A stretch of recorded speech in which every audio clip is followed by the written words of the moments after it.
Cronklever. Okay. Oh, the Kronk lever. There's a lot going on here, to be honest. Hold up. Yes! Did you get first? I did. Congratulations on getting first redeemed chance. I'm so proud. Thanks. I need to figure out if Donovan's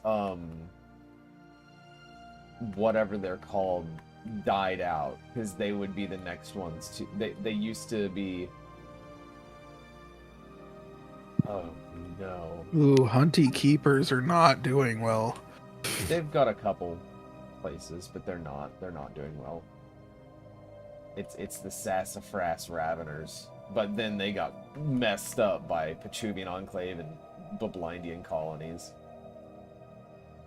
Well, one of mine are actually on the top of the list. Yeah, Love that for me. Now we're looking for one of Donovan's. I can't remember what they're named. Oh, Light Zen, the Light Zen, something. They're dead. They actually, like, the Light Zen Armada. No, it's right there. No. The Light Zen Armada is not a country, I don't think. I think it is. Yeah, it's just different. An enclave. It's a fleet that got turned into a mercenary group. I see. So there's a difference. It's not an actual empire anymore. So, yeah, Donovan's people got knocked out because the uprising... Oh! So, Sek-Lakaran Union, the administration of Krail, and the Collectoran allied planets are all three different fragments of uprisings that happened in his Light Zen Empire. However, now these ones that are part of the Sek-Lakaran Union are about to have an uprising with that low stability, so they're gonna fragment further. Oh, okay. So last time we came to realize that the Lunite Despoilers were on the verge of becoming the Crisis. They just started on their path to galactic domination. Let's go. As they started that path, the rest of the galaxy has probably not become aware yet. Nobody's trying to stop them. They've kicked out, I think, 2 or 3 of the 4 empires that died last time. Turns out it was actually 5. Just we didn't pick up on one until I just started the stream. The Bablindian colonies expanded to own a lot of territory. Pechuvian Enclave went through a wormhole to take over a bunch of territory, and I think they might have killed Vix. Nope, Phasalarian Devourers are still barely hanging on with this one system. They're fucking alive somehow. But they are also at low stability and are about to have an uprising, which could make them die and a different thing replace them. Oh, yeah. Their backpack. Why does it read that? What the fuck? What? What is this? What? Backpack. Why? I don't know what this is or why that's there. But apparently we've got some Dora the Explorer going on. Dora's fucking invading. Backpack. So, Pechuvian Enclave backed them into a corner in the backpack area. Confederated Bablindian colonies before the Pechuvian Enclave had spread this far kind of got over here. Pechuvian Enclave wasn't really fighting the Bablindian colonies. They were actually fighting the Phasalarian Devourers. The Bablindian colonies got a foothold, and they've vastly expanded that foothold while at war with, I believe they are still at war with, the Sassafras Raveners. Yes, defensive war, Sassafras intervention war, and the Bablindian colonies are in that war along with the Katitos Corporation and my Hunt E-Keepers. And my Hunt E-Keepers are not doing great. Is my Katitos Corporation in second place? So technically, yes. With Neat. the power score. So power is a makeup of fleet power, which is the actual like damage the ships do. Naval capacity, which is how many ships you have. You don't actually have 242. Some ships are different sizes and take up different capacity amounts. Technology level, that just keeps climbing infinitely. There's no regressing backwards.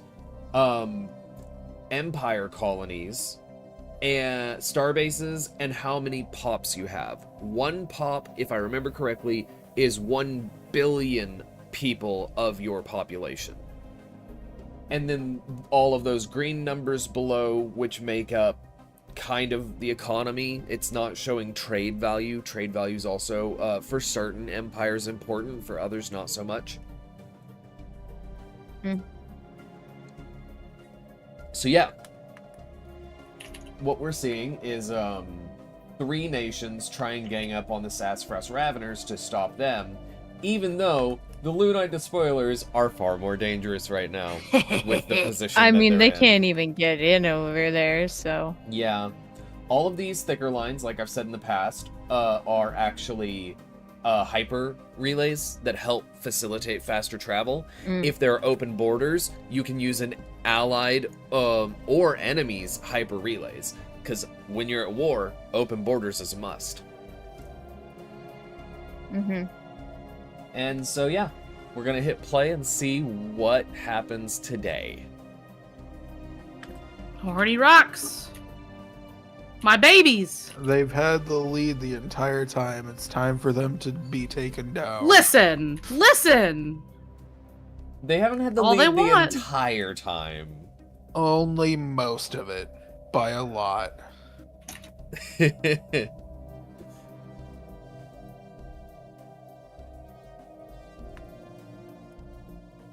kind of want to see how this war over here is going.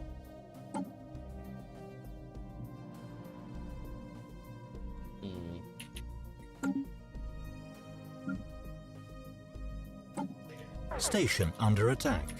Ooh, we get to watch a... Oh, that's just void worms. Never mind, that's lame.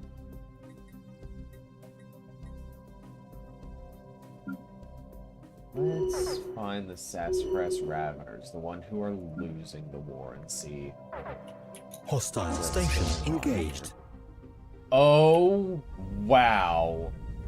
Look at all of these ships from a combined force of the Bablindian colonies and the Katitos Corporation attacking one of the Sassafras Raveners' worlds. That is a lot of ships.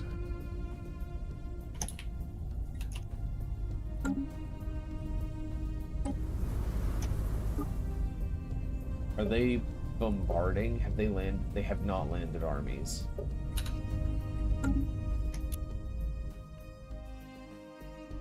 Yeah, that's a lot of ships. Giles, stop messing with my chair, man. Enemy troops landing. Oh. Enemy troops landing usually means that there are armies landing on the planet. Oh, yep, here we go. We get to see how there is no Enemy army. troops landing. They instantly took over the world because there was no defensive army on that planet whatsoever. The Bablindian colonies secure another system for themselves from the Sassafras Raveners. They might actually be driving them out. They're getting much smaller, that's for sure. And they're split into so many different pieces.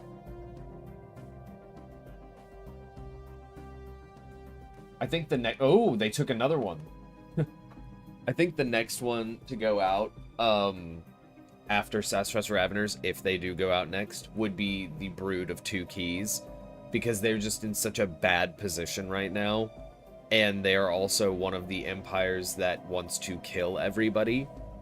But being in the back-footed bad position they're in, they'll just have a horrible relationship with everyone to the point that everyone wants to kill them, and they're not in a position to stop that.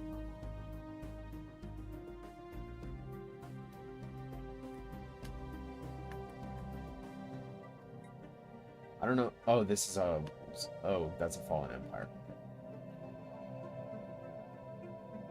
I still can hardly believe that, this phase Alarian area is still alive.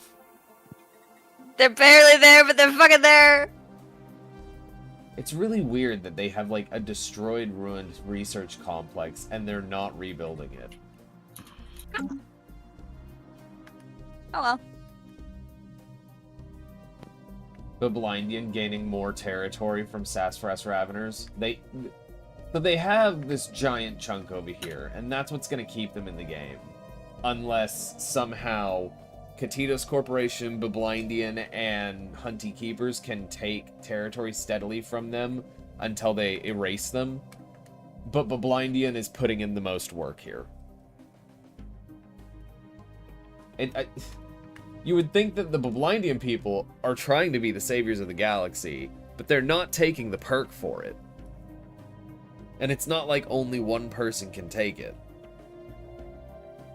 It's also not like only one person can become the Crisis. So, we might get surprised later with somebody that we don't expect taking the Crisis thing, just like the Lunite Despoilers. Or somebody could go Cosmogenesis, which is a different kind of Crisis altogether. Katitos Corporation has a very large military, so does the Divine Covenant, and the Blindians. Ignore Chance, who's getting up to almost 100k. Good. Poor Sassafras Raveners only have 45.5. Oh, they are losing that giant chunk. Katitos Corporation is starting to take systems. I don't know if Hunty Keepers is taking systems. Hunty Keepers can't be taking systems. They have 0 fleet power. Situation log updated. Look at Species all modified. of these awful, horrible, just... Wow. Oh, that's hilarious. They put 6 strongholds on this one planet to try and keep it in a desperate attempt to have it just spawn for free military, like, army defenses. Hostile fleet engaged. And they're all being wiped out from space. Station doesn't under matter. attack. Oh, fleet combat. Okay, so they are attacking one of the Hunty Keepers things. Oh, this is their home system. The Hunty Keepers home system. If they don't get help, they're going to lose their home system.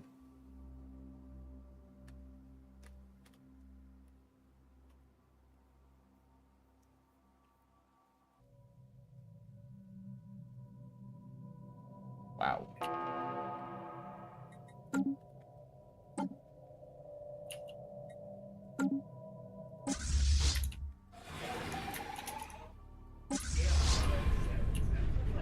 Oh, here we go.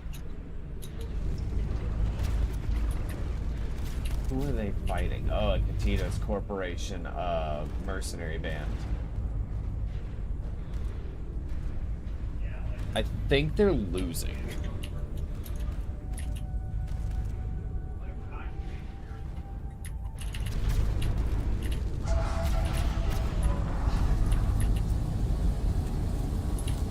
Okay, they're not actually the squares.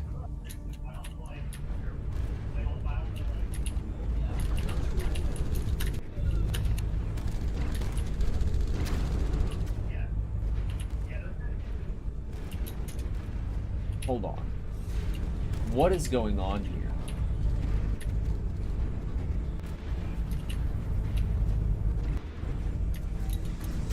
The Katitos Corporation has a larger force, but their shields are the ones that are going down faster. And their armor, but the actual fleet power of the Sassafras Raveners is going down, so I think that they're the ones Yeah. It's weird that, like, every once in a while, Sassafras Raveners push back a little and do some good damage. Oh, emergency FTL jump.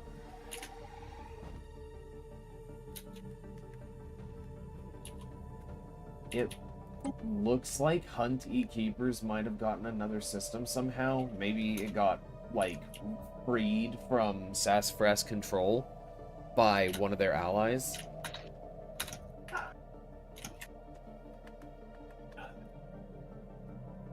Are any others at war? Oh, Seklakaran, they're at war with the Nimtox. Nimtox Empire and Seklakaran. So Seklakaran has 19.3 thousand strength. And Nimtox has 30,000. Ooh.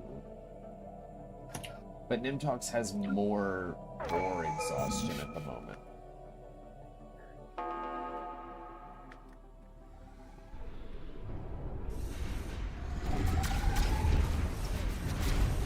Pretty lights.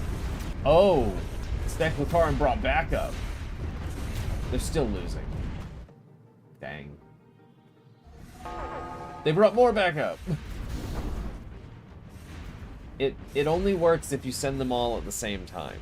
It doesn't work if you send one after the... It's like whenever you're playing a game and you have one person go in at a time and they die to the same guy over and over. You know? It's not how you win a Hostile fight. station engaged.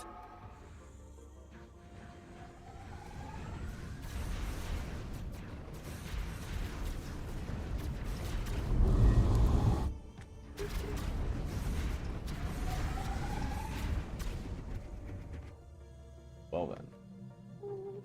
Yo, is that a neutron star? Over here. The brighter one. You were just... Oh, you mean... Oh, I was looking at the other screen. this one? Yeah, it looks like a neutron star. Class B. Huh. I'm pretty sure that there are neutron stars in here. I just can't remember.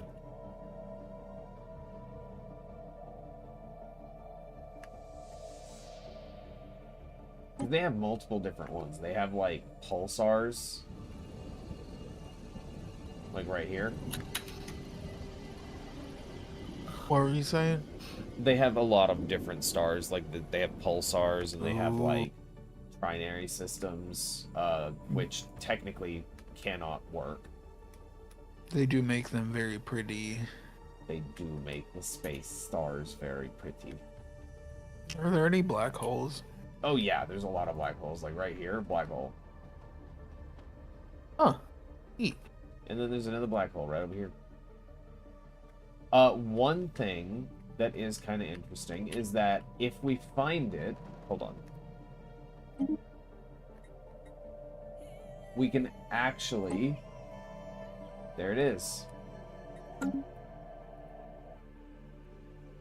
Old Earth.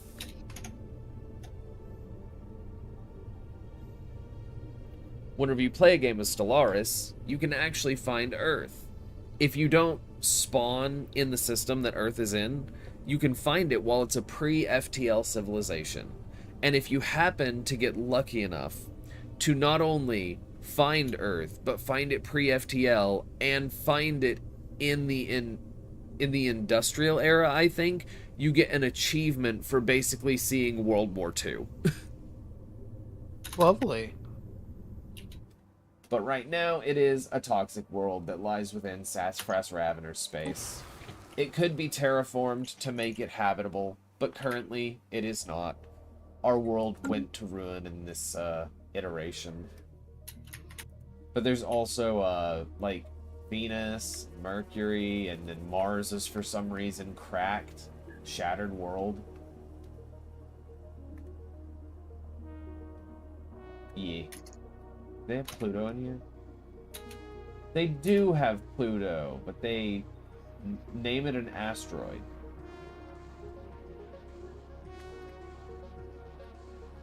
Guess it's official. It's not a planet.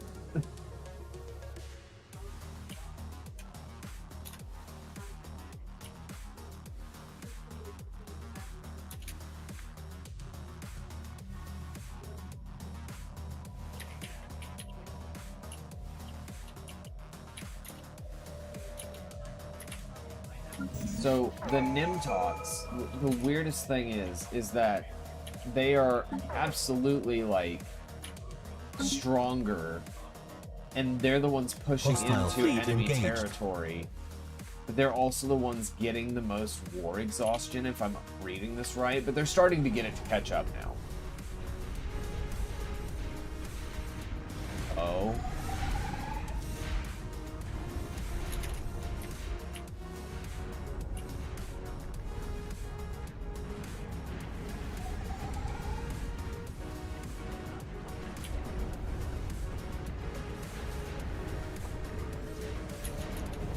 Okay.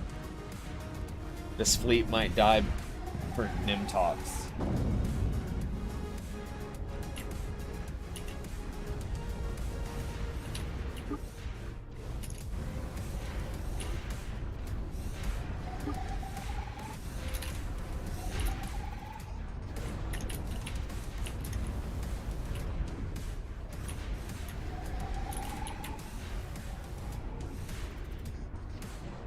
Wow, they are still hanging in there. Don't know how. Oh, emergency FTL. They have now missing in action.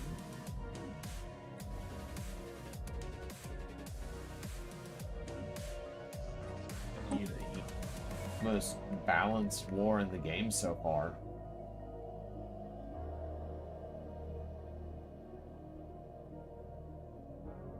Oh, Sassafras Raveners are at 100% war exhaustion from...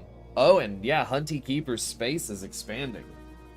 Must be getting freed by their allies, because they have basically no military strength of their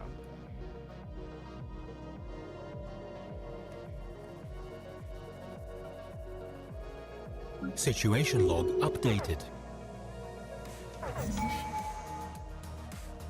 Council election imminent. Oh, the Petruvian Enclave is gonna lose their slot as one of the council seats to no, ignore Chansu Systems. They're gonna get a council seat.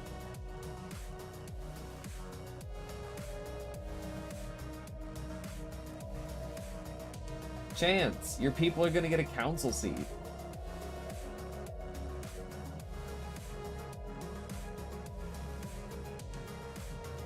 He's not there.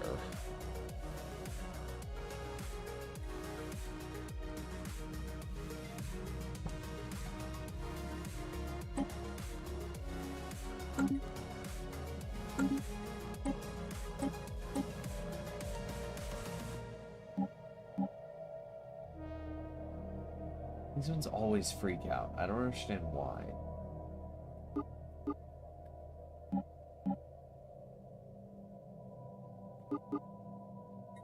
Hostile station engaged.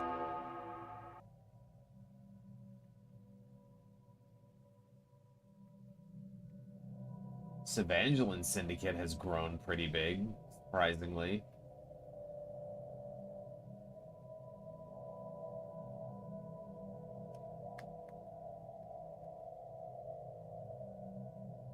Nothing too crazy going on here right now, though.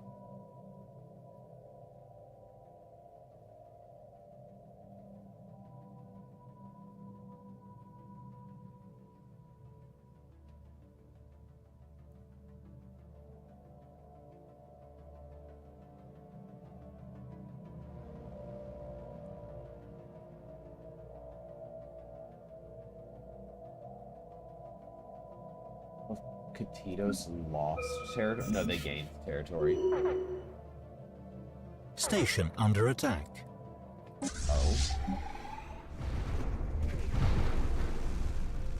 The White Reavers.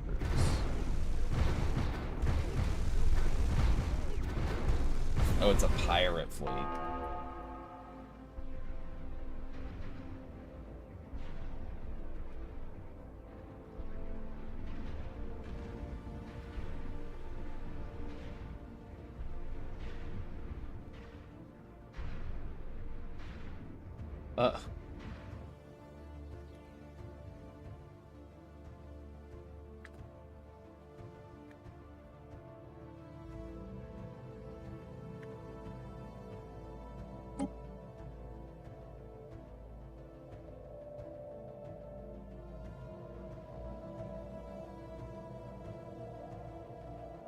Technocracy at Dawn's are we doing? They're being unusually quiet. Situation log updated. They're just donzoing. Oh, you missed it, Chance. I was trying to tell you, your Ignore Chansu systems are gonna get a council seat soon. Ooh, I assume that's a good thing. Yeah, being on the council... Oh, they got the council seat. The Galactic Council has, like, special powers that can be, voted into law and then used.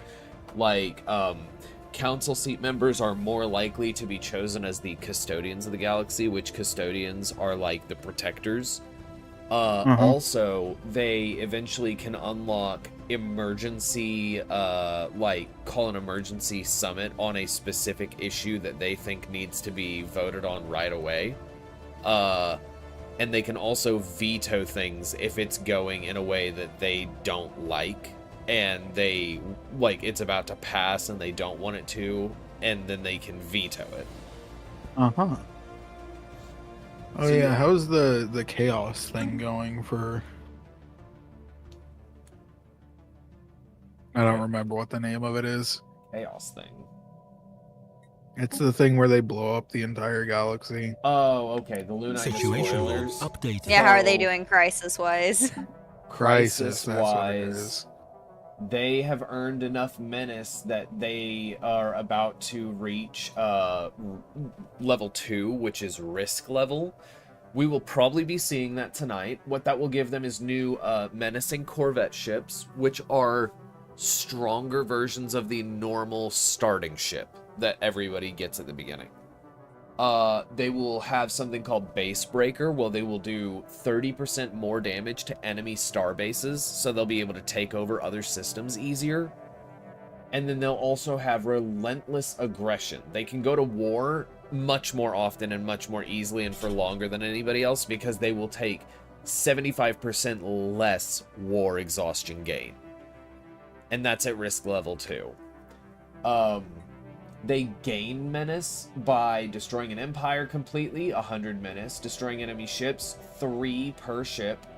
Starbase, 3 per starbase. Purge or assimilate pops, 3 per pop. Destroy worlds, 100. Conquer worlds, 150. Vassalize an empire, 100. Retain vassals, 10 per year. And perform disruptive operations, which is like a spy thing, 10. And be in breach of galactic community law, 50. They've gained 550 of their crisis points from being in breach of galactic community law. Because they do Lovely. not care. They've gained 342 from destroying enemy ships. They give no fucks. 3 from star bases. So they destroyed 1 starbase since they started collecting menace, that is. But mostly it's being in breach of galactic law once a year. Lovely. And blowing up ships.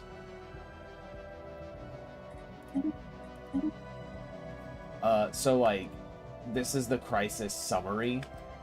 Those in the galactic community who chart the arc of history have long predicted a coming crisis. An existential threat to all sapient life, which would require unprecedented unity of purpose and sacrifice to overcome, if it can be overcome at all. Popular predictions as to the nature of this crisis have been as fanciful as the invasion of an extragalactic glutton or the galaxy's machine intelligences rising up in petty rebellion, or a war of succession spilling over from another plane of existence. But it is now clear that it was always going to be us, referring to the Lunite despoilers themselves. Our actions have echoes in another dimension, one of limitless energy. We need only discover how to harness this power in order to bring the galaxy to heal. And yeah, soon if they go back to war with somebody and destroy a few more ships, maybe take a few star bases and conquer worlds, along with like a year or 2 with 3 years, I think, would be enough to get them to Crisis Level 2 if they do nothing. Just being in breach of galactic law. Oh, I see how they're in breach of galactic law too. It's their naval capacity is too small. Right now there is the in the galactic community something called the Military Readiness Act. Yeah. So the Military Readiness Act is I think it starts as the Readied Shield. Galactic community members that are not vassals of another empire that are using less than half of their naval capacity are in breach of galactic law. The Lunite Despoilers, even though their actual fleet power is one of the strongest, like, well, not quite anymore. There's 3 right now, 4 that I can see that are above them.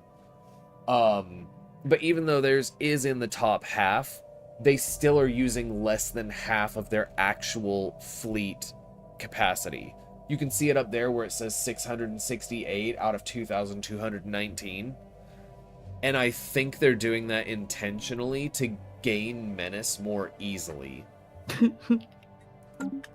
I could be wrong, but that's what it seems like to me.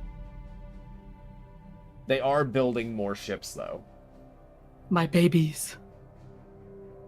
It's going to take them a while before they actually get enough to, like, see all of these. They've got a 2-star fleet. They've got another 2-star, a 3, another 2, another 3, 2 4-star fleets.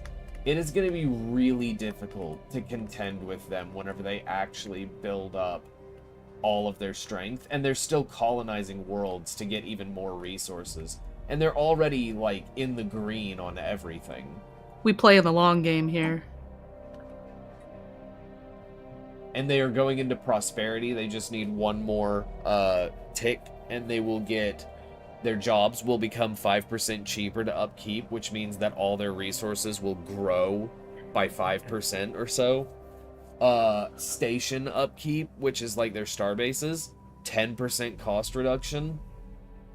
Maybe not even just star bases. Stations would actually be mining stations, research stations, and things of that like. So all of those would become 10% cheaper to upkeep.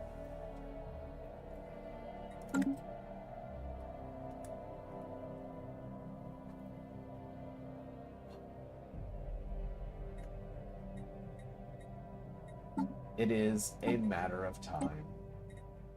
I love them.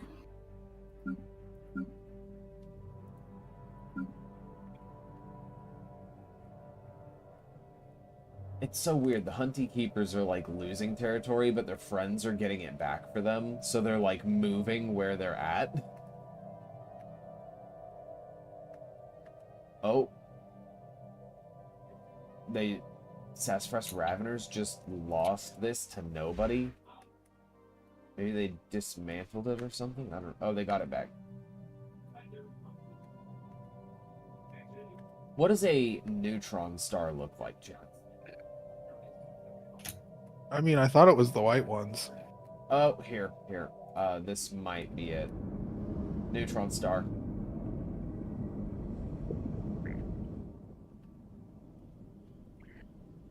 Wow.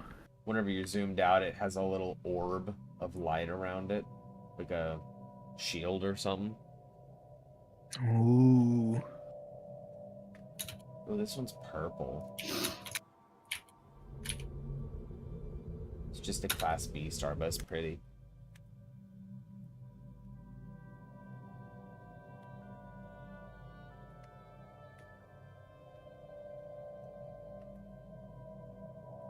Your Ignore Chansu systems have a black hole that they are drawing dark matter from.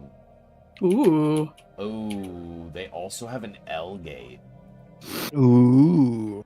That's not good. It could be good, but it could be very bad.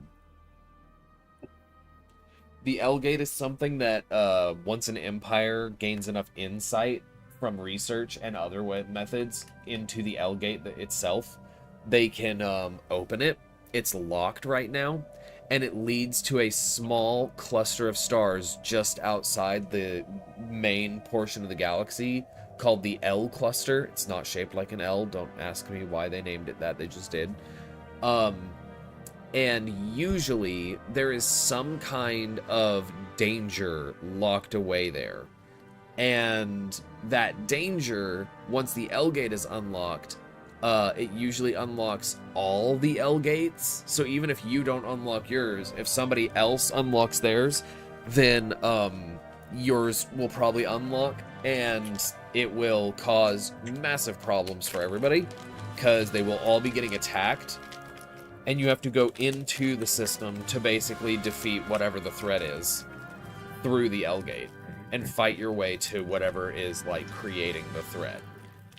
That being said, if somebody takes over the L cluster, then they can use the L gate to come out of anybody else's L gate and attack them from inside their own territory.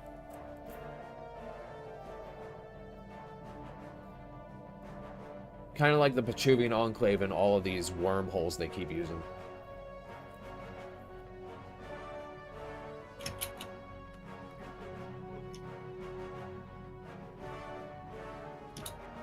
Oh.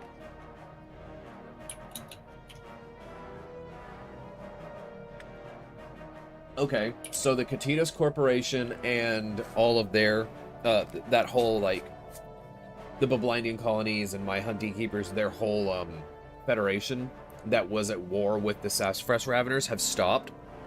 And right when that war ended, almost immediately, please open it, don't be afraid. It's the AI. They get to decide. Welcome in, Scar. How's it going? The Union of Sapient Nations, Phase Corinth Empire, Divine Covenant, Ignore Chansu Systems, Petruvian Enclave, have started the Sassafras Prevention War. So, they're getting bullied, while the Lunite Despoilers just get to sit pretty. Yup.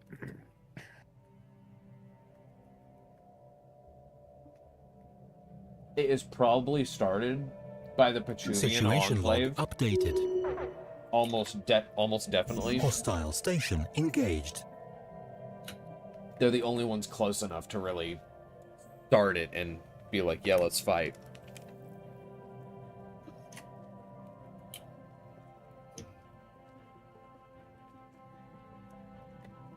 So, Scar, to catch you up, since I don't believe I've seen you in before, but you may have been lurking.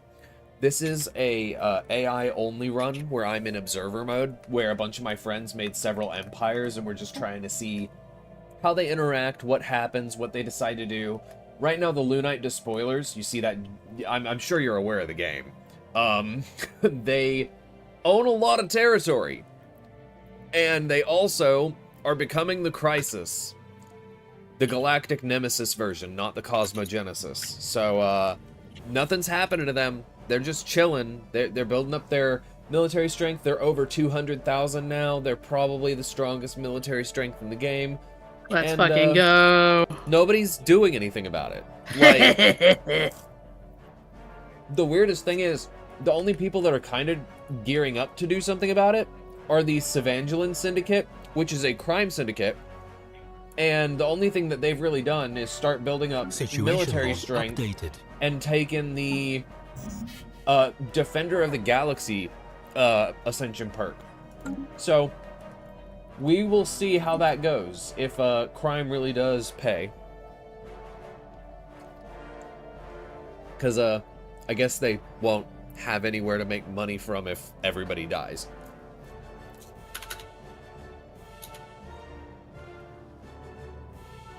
So, we have this giant, like, not the Bad Chansu Despoilers. They're, like, kind of a association status only part of it. But, the Divine Covenant, Corinth Empire, Ignore Chansu Systems, and Petruvian Enclave, which is also somehow way over here, are all part of one federation called the Union of Sapient Nations. They're one of the biggest ones. And the Bad Chansu Despoilers are a vassal under the Corinth Empire.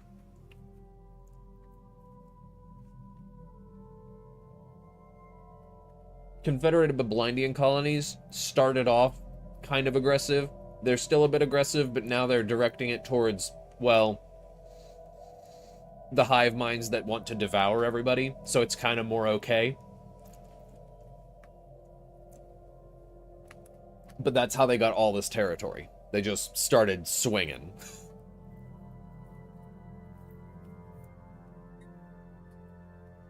We have had 5 empires completely die so far. 4 of them were wiped out, and the last one was, it had one too many uprisings, and those uprisings ended up becoming a bunch of different empires that didn't exist at first, and have led to their own uprisings, so they're just not very stable.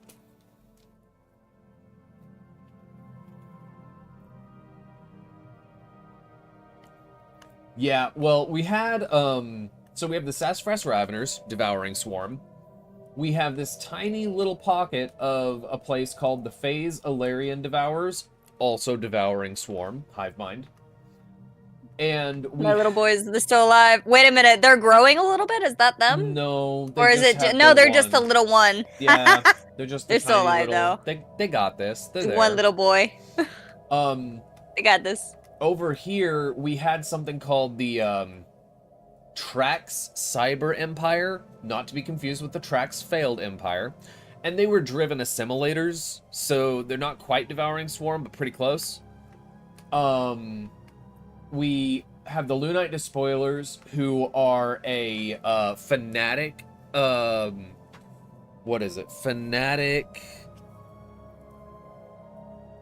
Despoilers, I think is what it's called. Literally.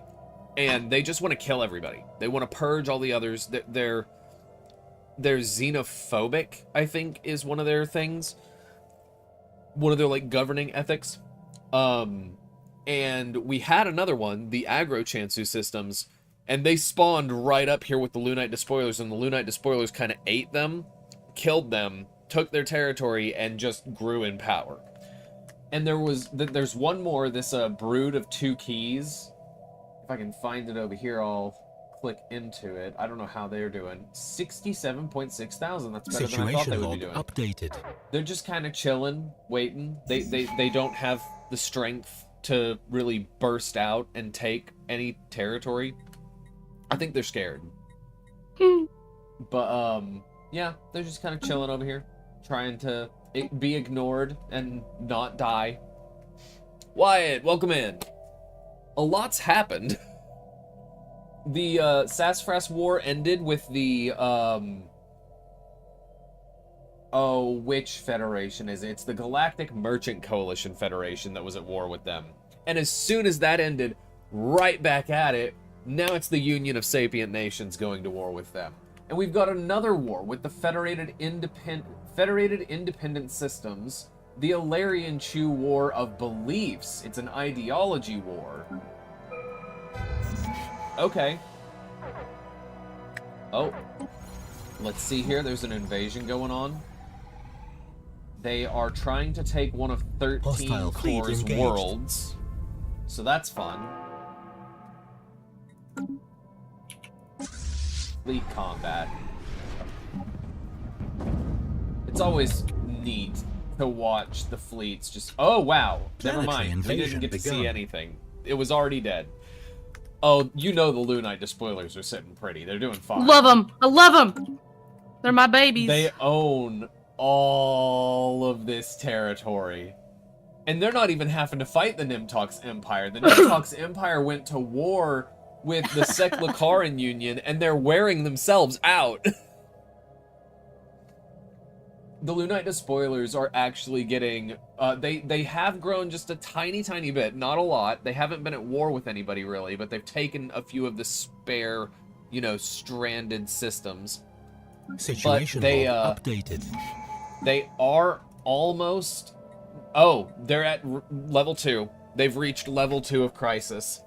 They now have the benefits of the Risk level 2, meaning Menacing Corvettes, Base Breaker perk, and Relentless Aggression. So the next time they go to war, they are gonna hurt.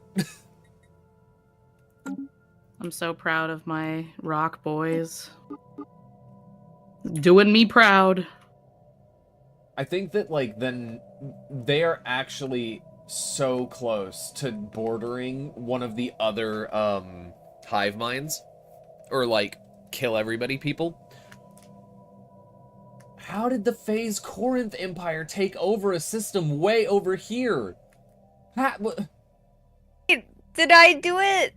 I did the Phase thing. Corinth Empire took a system in the middle of Sassafras Raveners when they're all the way over here. They must have sent ships forever. Because there's not even a wormhole. Situation log Oh wow, updated. I am the true. What the fuck? Ooh, Shroud accessible. They could contact the Shroud. They've got Hostile the station psionics going. Oh. Oh, they picked their final perk. We know what their whole build is. Galactic Contender.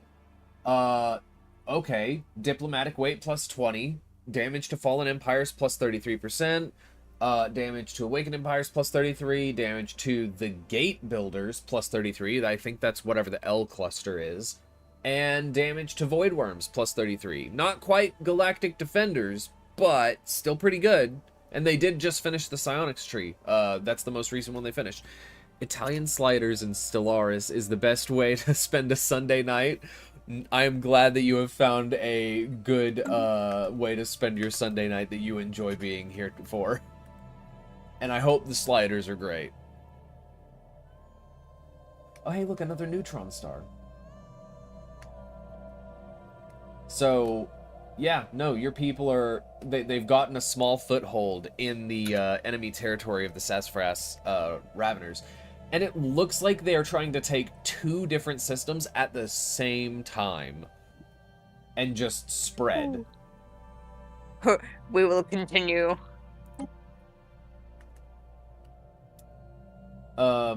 Yeah, Sassafras Raveners are very splintered right now. They have been dealt a bad hand. They were doing pretty good there for a minute.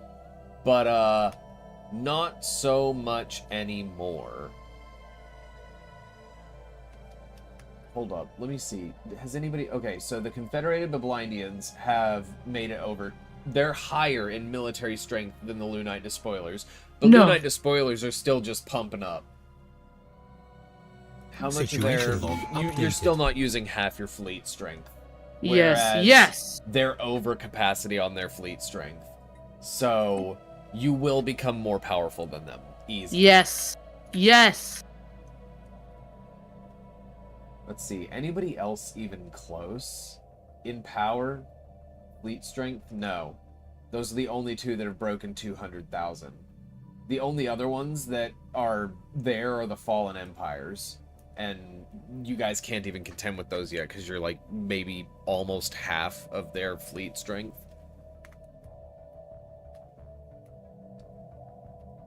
How does 13 Core have this one tiny little spot in here? Ooh, the Lunite Despoilers are having to deal with a cosmic storm. I wonder which kind. It looks like magnetic, maybe? Electric. It's an electric storm.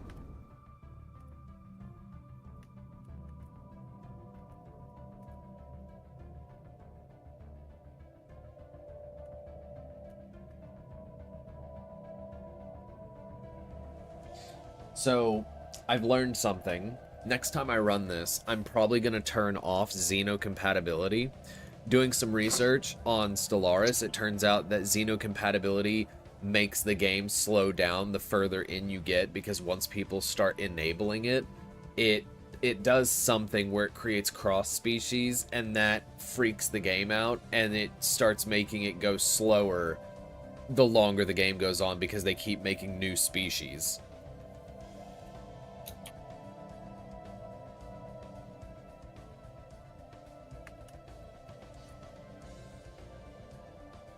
Hold up, wait a minute. How did the Ali Miauga Corp take some space right outside of the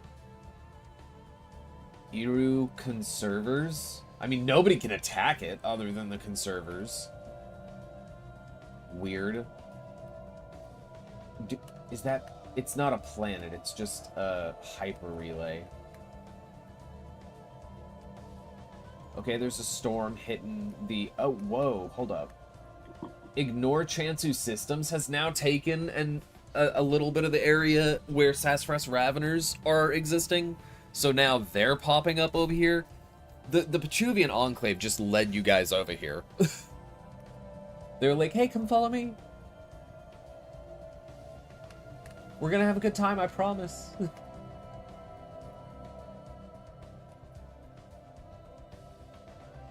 The Light Zen Blessed Imperium has now spawned. They are not using catapults. They are using wormholes. I don't know about the other two. The other two might be using catapults, actually.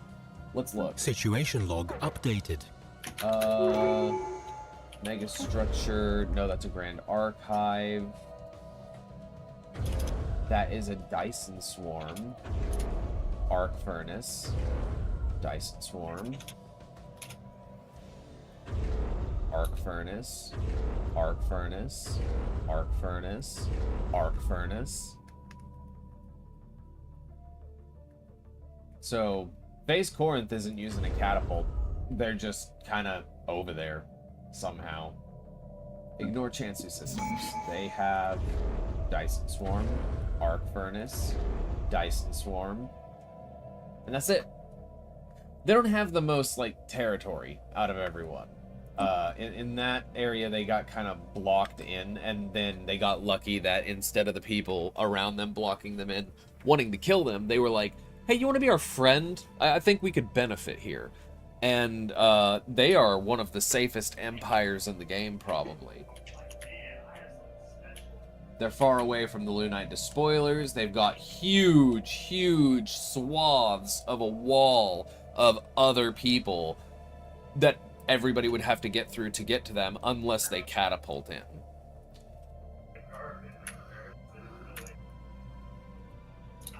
The Sassafras Raveners are losing so much territory. I think they might be the next ones to go. And I am gonna feel bad when Sassy wakes up, having to tell her, hey, you're like, she didn't want them to succeed in the beginning in the first place. When she made them, she had it to where their home world was going to self-destruct. And so, like, her whole point for them is, if they survive, cool. But they are meant to be, like, on the back foot anyways. But I think she can't help but maybe hope. I don't know. If it were me, I would hope that they would overcome that and do something cool with it. Big comeback story. But what's happening, though, is not that right now. It's not it, Chief. Are they winning the Alarian Chew I was gonna War? say, what war are we in? Oh, okay. So you guys are in the Sassafras preventive war. And you're winning because you're beating up Sassy's Raveners so much. You're stealing their territory, expanding your own. They might be the next ones to get knocked out of the game, depending on how this goes. And then Sassy's other people, oh, wow. They've already won that war. They've already got the other people at 100% war exhaustion. Holy shit. Hostile fleet How are engaged. they winning that so one-sidedly? I thought the Alarian Chew were strong, but they are losing. They have 1/3 or it's less going down of fast. Yeah, that's insane. Hold on. Yikes. High war exhaustion. Let's just...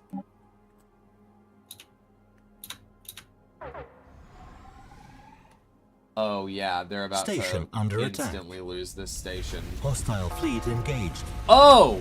I see what's happening. Hold on. Wait a minute. Crash! Crash, are you there? I'm here. What's up? What's happening? Your very first... You made the first empire for this. And you are the only one who took the starting thing, Here Be Dragons. Your people have befriended and tamed the dragon to the point that it is now fighting for you in wars. Fuck yeah! So your space dragon is helping just one-sidedly destroy this war. Fuck yeah! Fuck them up! The thing has a laser breath weapon. That is really cool. Chance and I will be right back. Okay. Oh, that is really fucking cool, though.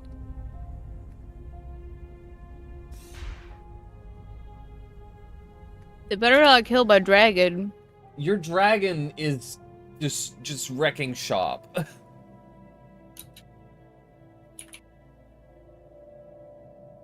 Science ship under attack.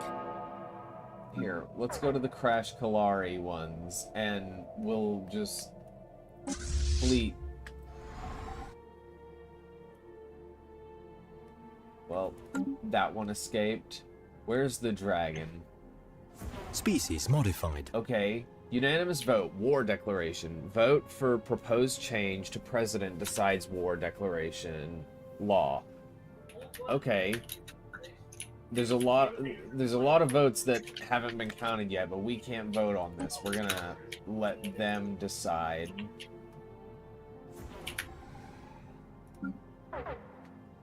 And we'll go check their laws real quick and see if that changed. War never changes. Yep, war declaration. President decides. Neat.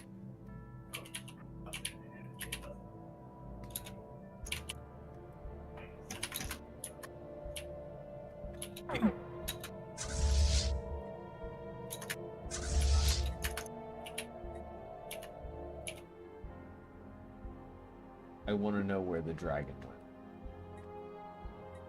went. Aha, here it is. I found it. Species modified. Your people have also just got so Hostile many fleet other engaged. space fauna, like space amoeba mothers and stuff. It's Species kind of insane. And they're modifying a bunch of species. What are they doing? Experimenting? Oh, they're collecting. They've got one of almost every species. Are they one of the ones that did the Xeno thing? Hold on. Are they what's slowing down my game? They did Xeno compatibility. Of course they did. Yeah. Not just Xeno compatibility, engineered evolution, and they finished the genetics tree. So they can play with life. Yeah! Species modified.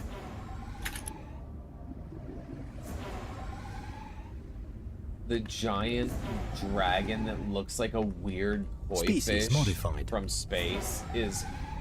Look at this fleet. Just... How do you even? Ooh. And they just keep having more join up with them. This is why your Species dragon's not modified. going to die. Hopefully, otherwise I will be very sad. The Bablindian Confederacy is doing good. It's going strong over here, as you can see, Donovan. You have a lot of territory here. You took a lot of territory from the Sassafras Raveners. You just kind of cut them into pieces. And then the war ended because it couldn't be kept up anymore. They had to, like, surrender for a time to get a breathing room. And right after that war ended, immediately... Looks like my Catito's Corp is doing pretty good, too. Yeah, they're doing pretty good, but they're now on a defensive war from... Oh, no. Okay, so Donovan and Crash, you guys' Federation has made one of the fallen empires angry. Alright. Situation log updated. Which one? The one that is, like, inside of both of your territory. It is right there. It is attacking. It declared war, and they are going to mess you guys up very quickly. Why? What did we do? I don't know what you did. Maybe it was all the bullying of Sassy's Raveners?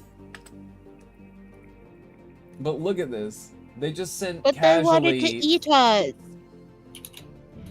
But they what? But they wanted to eat us. Yes, but they didn't declare the war. You guys did. It was more of a preventative, oh, we're worried about you, than it...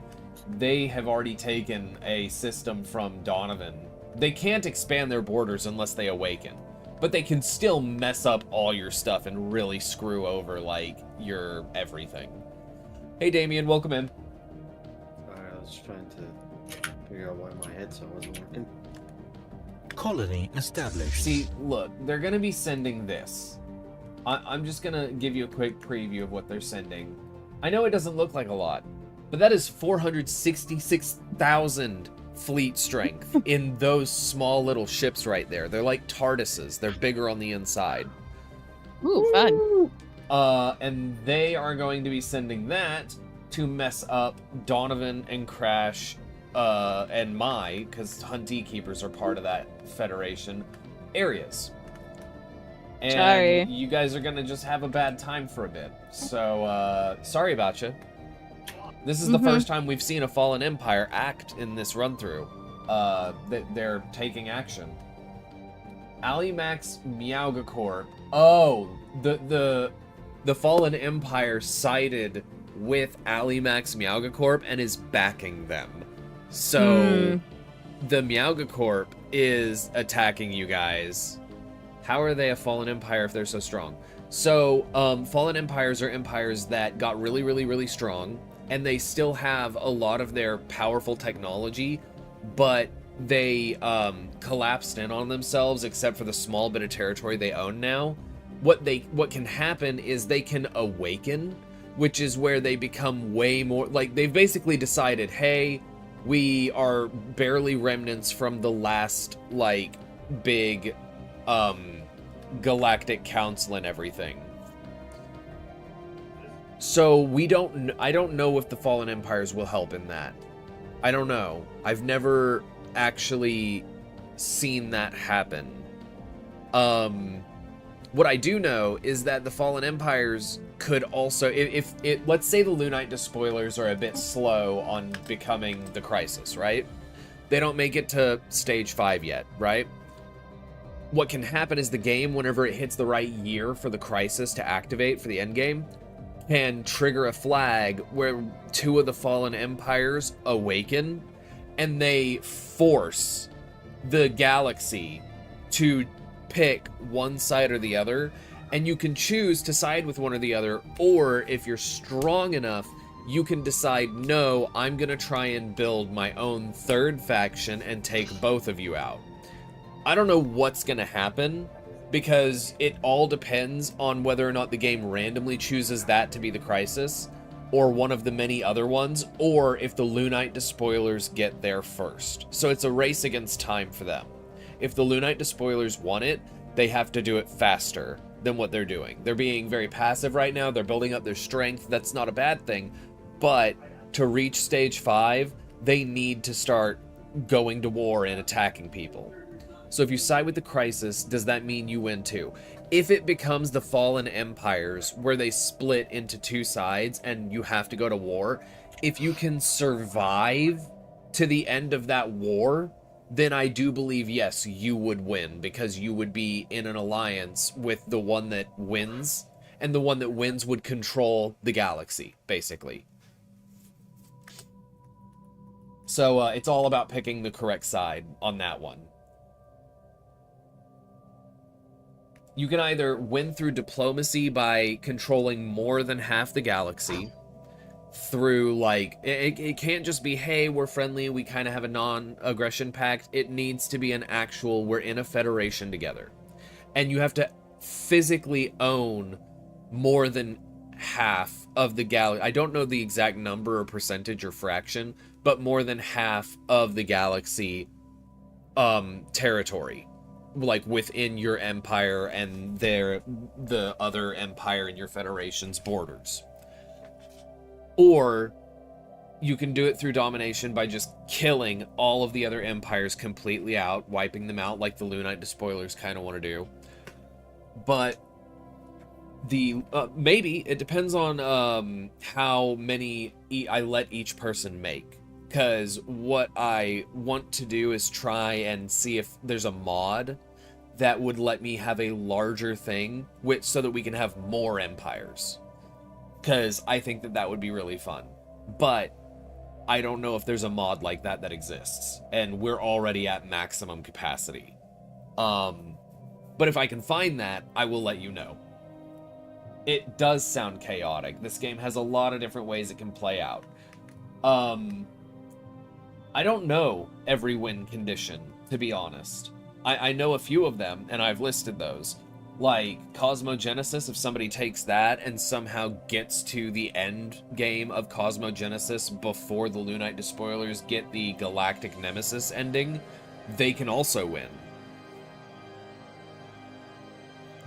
Okay. We'll figure it out. I might make a channel specifically for, like, hey, if you want to build a Stellaris faction, put your entry here for, like, what you want them to be and stuff.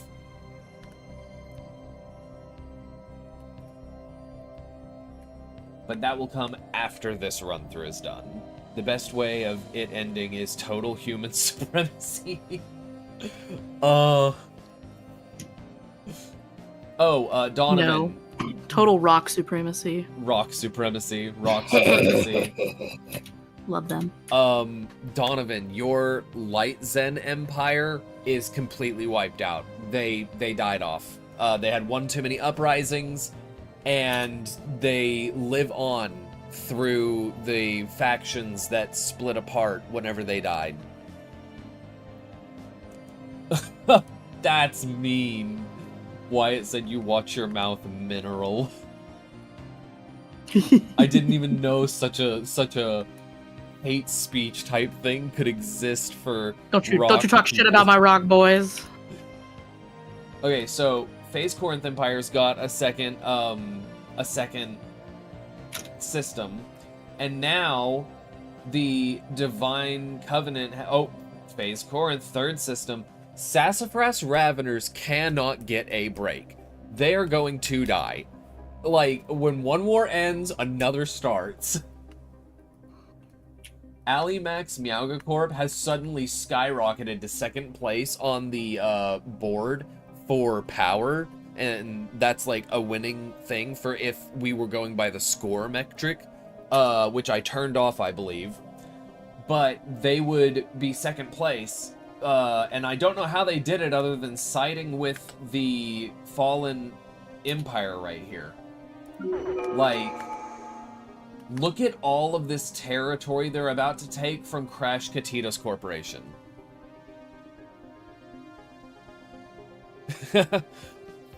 Why it said only thing your rocks will do is look pretty on a shelf. Hey! Oh my god, they're the Horny Empire that's rock hard and wants suck everyone. Yeah, I think that's what she was going for. Yeah. This I was writing my own lore for them, and I was like, yeah, absolutely. Like, that's why they're so angry. They're just, you know? Oh my god. They barely have the strongest military. No! Ignore Chansu Systems has now built the strongest military power in the game. 259.9 thousand strength in fleet power. Situation log However, updated. they are over double their fleet capacity, and the Lunite Situation Despoilers log are still updated. under half. Oh. I'm just Situation glad that log I have a updated. space dragon. Oh no, Lunette. Oh. Your rock people aren't doing so hot on one of their planets. They've got real low stability, and that means there could be a rebellion, an uprising, and a new. You know, new thing. I knew that was a possibility A new because, faction you know, might break out. I knew that was a possibility. They have It's okay. 1% stability. If that hits 0, it's done.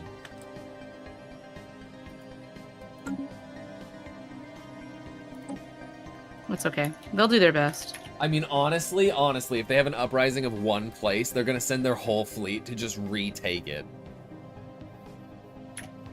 Whoa! They just dropped like 20,000 in fleet strength. Situation log updated. What happened? I have no idea.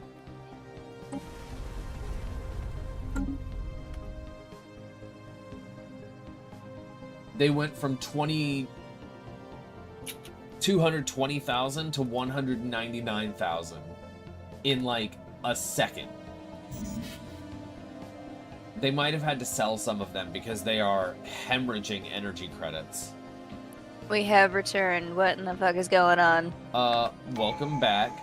So Lunite Despoilers are having a rough time. A tough time. That's okay. They have started going through a rebellion. They lost somewhere in that rebellion immediately, like in the span of a second, 20,000 of their military strength. Oh, jeez. You know, I heard two that's- very loud O's. What happened? That's that. You know, it just happens. It happens when So as I was you saying, got a lot of power. Yeah, Lunite Despoilers have a lot of power. It's kind of spread out. They have one planet they've neglected. It's at 1% stability. And so they're about to have an uprising, and out of nowhere they went from 20 to 220,000. You talking shit about my crisis? To 199,000 fleet strength. So they dropped about 20,000 in fleet strength. Oh. Also, Chance, yours has the strongest. It's not a very good crisis. You talking shit about my crisis? Chance, your Ignore Chansu Systems has the strongest fleet strength that I can see currently. Of That's 260. crazy. That's 7,000. amazing. We are the most defensive. Yeah, pretty much. Oh, and If you guys come and also- try to kill us, we will fucking murder you. You guys also missed it. Somehow Donovan's Beblindian colonies and Crash's Katitos Corporation and my Hunty Keepers that are in a federation together bullied Sassafras's people so much that Alimax Meowga Corp sided with one of the fallen empires to now attack and take over huge swaths of territory from the Federation that they are. Most of it being Crash's Katitos Corporation, the Peacock people. They are suffering the heaviest losses. So your people bullying Sassafras Raveners might get a fallen empire on you. Good luck with that. Huh. Yeah, if I scroll down to the Fallen Empires and go to the Eru Conservers and like zoom in, look at all of these that are turned blue in this territory that is like kind of reddish maroon. All of that is supposed to be Crash's territory, but it's going to be taken over by Alimax Meowga Corp. Insane. Don't you dare talk shit about my crisis. They're doing the best that they can. I mean, they have caused the most turmoil this game. Good. Good. That's the power of being horny. I'm not gonna lie. Turmoil? Situation log updated. Hey Vic, I was right. What? What I said before I left when it comes to my game. Oh, Let's see here. alright. They're still going pretty strong on the crisis scale, though. They are at 1,640. And once they reach 2,000, they'll unlock crisis level 3, which will give them menacing destroyers, ship build speed plus 50%, which is insane. Armageddon bombardment stance, which increases their orbital strike bombardments on planets by 20%. And misconfigured thrusters, which makes them have better evasion and disengage chance so that their ships are less likely to be destroyed. That is terrifying. Well, once Ignore Chansu System steps in. From all the way over here. The term oil. I see what you did there, Donovan. I see what you did.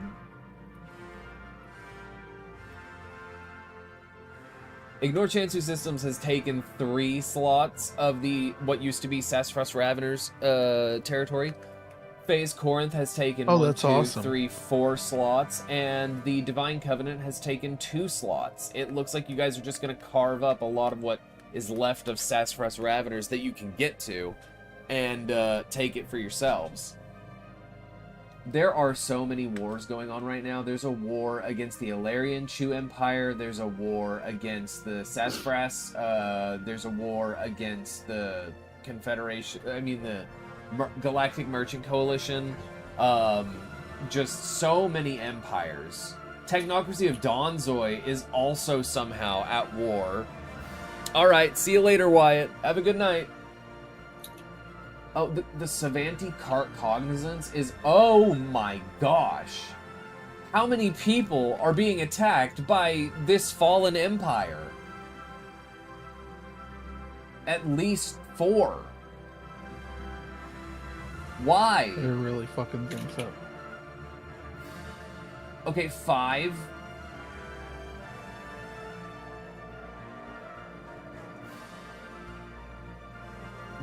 Somehow Ryan's Riftblade people have decided that they're going to start participating in the Sassafras bullying war and going after Sassafras Raveners. They're losing too. The poor Sassafras Raveners are just getting bullied all over the place. And somehow, Pachuvian Enclave is just taking random systems sporadically throughout the Sassafras Raveners space and territory that I do not understand how they are getting there. They have to be using some kind of jump drives. The Raveners are a late game menace that needs to be taken care of early. I mean, that's true, but the same could be said of the Lunite Despoilers, and the Lunite Despoilers are in a much better position to be a crisis.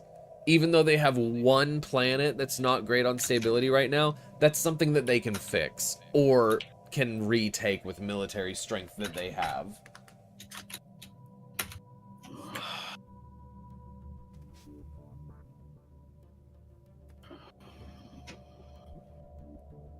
Yep, Lunite Despoilers went right back up to 223.9 thousand military strength. Let's go. I don't know how they built it that fast. That's the scary thing. Because. Horny. Yeah, that's the answer to everything. Ignore Chansu Systems I still have is more. building pretty quickly, but they're also losing some through this war, it seems. Let's Wait, who am I in war with? You are part of the war that is the Sassafras Preventive War, where you are attacking and bullying Sassy's people so that they cannot, you know, rise up and become a threat later on. The thing that should be happening to Lunet's Despoilers, but is not. I see. I'm gonna click into the Sassafras people because I need to see something. They have been dropped so far on the leaderboard because of how much they're getting bullied. I need to look at this. They literally don't even have, like, they're not a crisis. Always putting her down. I think all the Empire want death by Snoo Snoo. This is insane. The Sassafras Raveners are going to be the next ones to die, only because as soon as they get out of war with one whole federation being on them, another federation steps in and is like, I'll take that. You want a break? You need a breather? No. Die.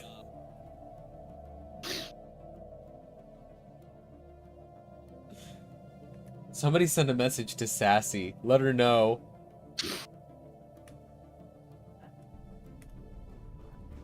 Is the Brood of Two Keys even anywhere in... No, they're not a part of any of this.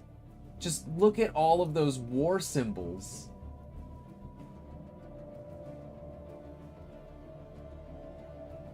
Yeah, the Ilarian Chu are just straight up losing their war. It's a war of ideology. They have lost so much territory to the Syndicate. Hostile station engaged.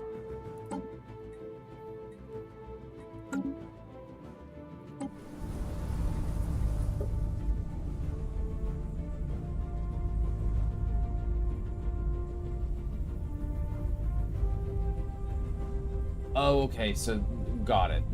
This is one of the 13 core worlds. Oh wait, no. Hold up. Alarian Chu is taking Hostile fleet from engaged. the Trax failed empire while their vassal has lost literally every system they own, primarily. Station There's under one attack. system that's safe in Lunite despoiler territory, and I say Hostile safe station very engaged. loosely.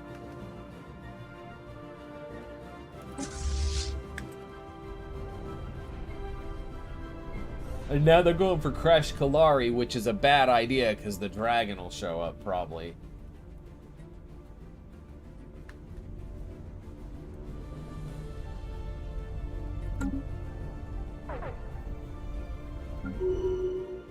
Okay, wait.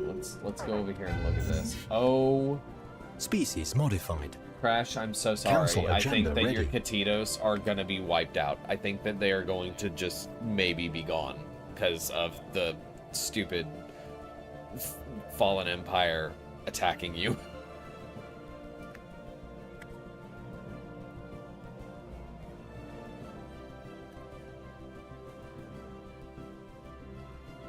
Species modified.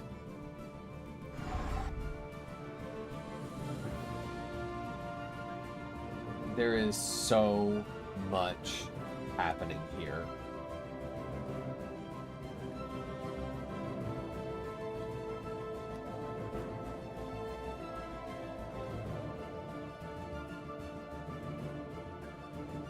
Hold up. Did the Blindians start?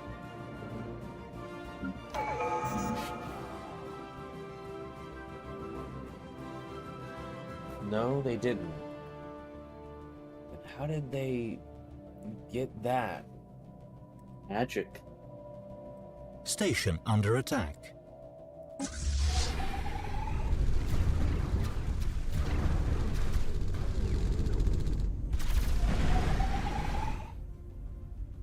Wow, they're seriously trying to take back territory for Crash's people.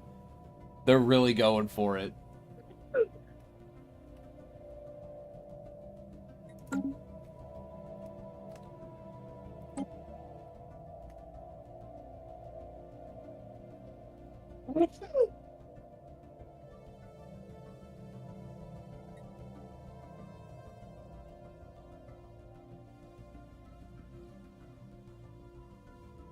The Raveners are gonna die. They've been knocked so far down on the leaderboard. If they do live, it's gonna be a husk. Womp womp. Wow, wow. Did the... Hold up.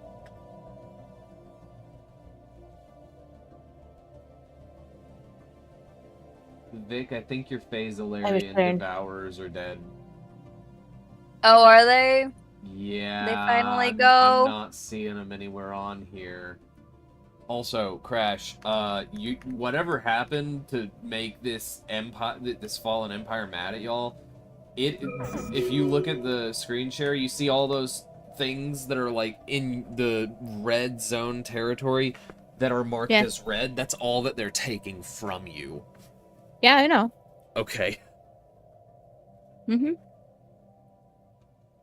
They haven't even messed with Donovan's people. I don't know what's going on. Probably because we're like the Kititos are a corporation, and if they sided with another corporation, I don't know if they're that smart. it's Donovan's- a corporation war. Donovan's people are trying to get some of your stuff back. And I say trying because it doesn't look like they're succeeding.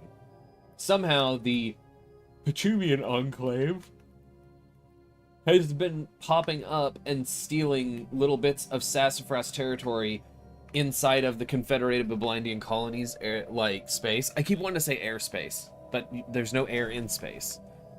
Safe, the space. Space territory. Yeah. I wanna click on the Petruvian Enclave. Situation log updated. Okay, that's how they're doing it. they are friendly enough with the Bavlindian colonies to have open borders, so they're just kind of going through and being like, I'll take that, and I'll take that, and this can be mine. It makes it make a lot more sense. Oh, what happened to my, Oh yeah, there they are. Crash Clary Commonwealth? No. Oh, the No, my, snow people. yeah. They are alive. Let me see. I think Barely. they are also somehow in the war on the defensive end from the Fallen Empire waking up, or not even waking up, just being mad. Oh. Your Crash Kalari Commonwealth is doing pretty well. Let's look over to the ships. Yeah, this is the one. You still have your dragon. So. Yay! I forget. Is it only one space dragon that you get? Yep. Can you get more than one? Oh, You only get the one. dang.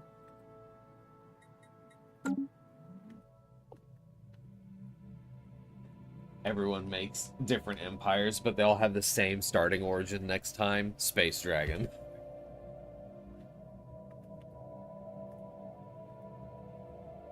Heck yeah.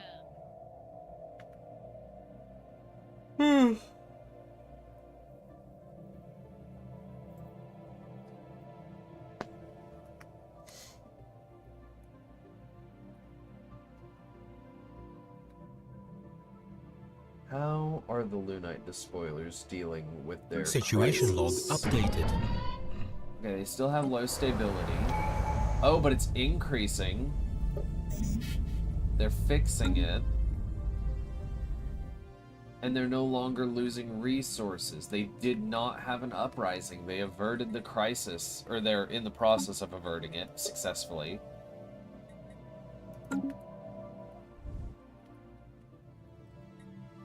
So, they are still the major, crisis.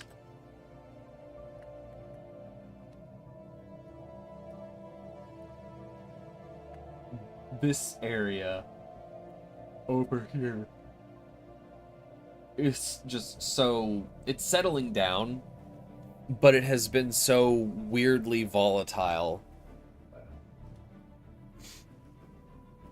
Whenever it used to be the north upper end of the galaxy that was volatile at first.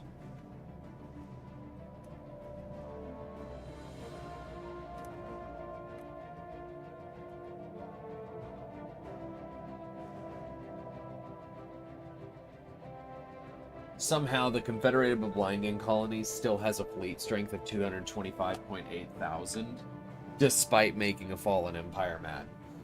And chances, ignore Chansu systems, are now in 5th place on the leaderboard, with one of, if not the strongest fleet strength in the game.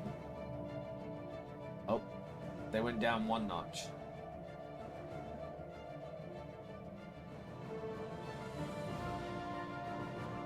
I don't even know which one to watch right now.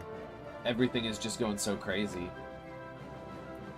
Is there another Fallen Empire doing anything? No, just the one. Situation log updated.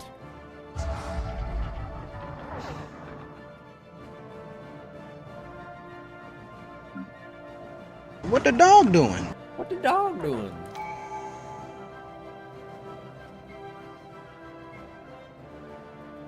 I am a Suki. Welcome in. I don't know if I said that right.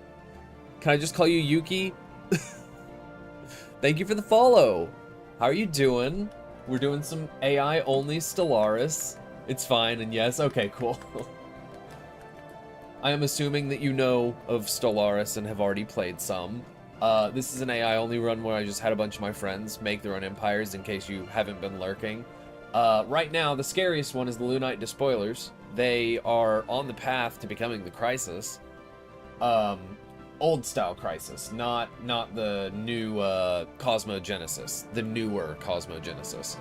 So, and they've taken a lot of territory. They just own all of this. They're fanatic despoilers. So, everybody kind of has to worry about them, but nobody's doing anything about them. Instead, they're all too busy trying to kill the Sassafras Raveners.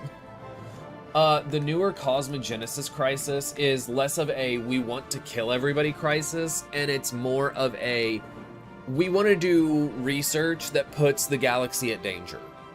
And so, like, they do research things that end up having negative impact and repercussions that could destroy the entire galaxy as it is known. Somehow my military might is more than Lunette's. Oh, is it? Yep, it is 232,000. Lunette, your people are falling behind. They still have first place, but they're not first place in military strength. 2 people beating them. We also have a lot of war. Just everywhere. All at once. All of the time.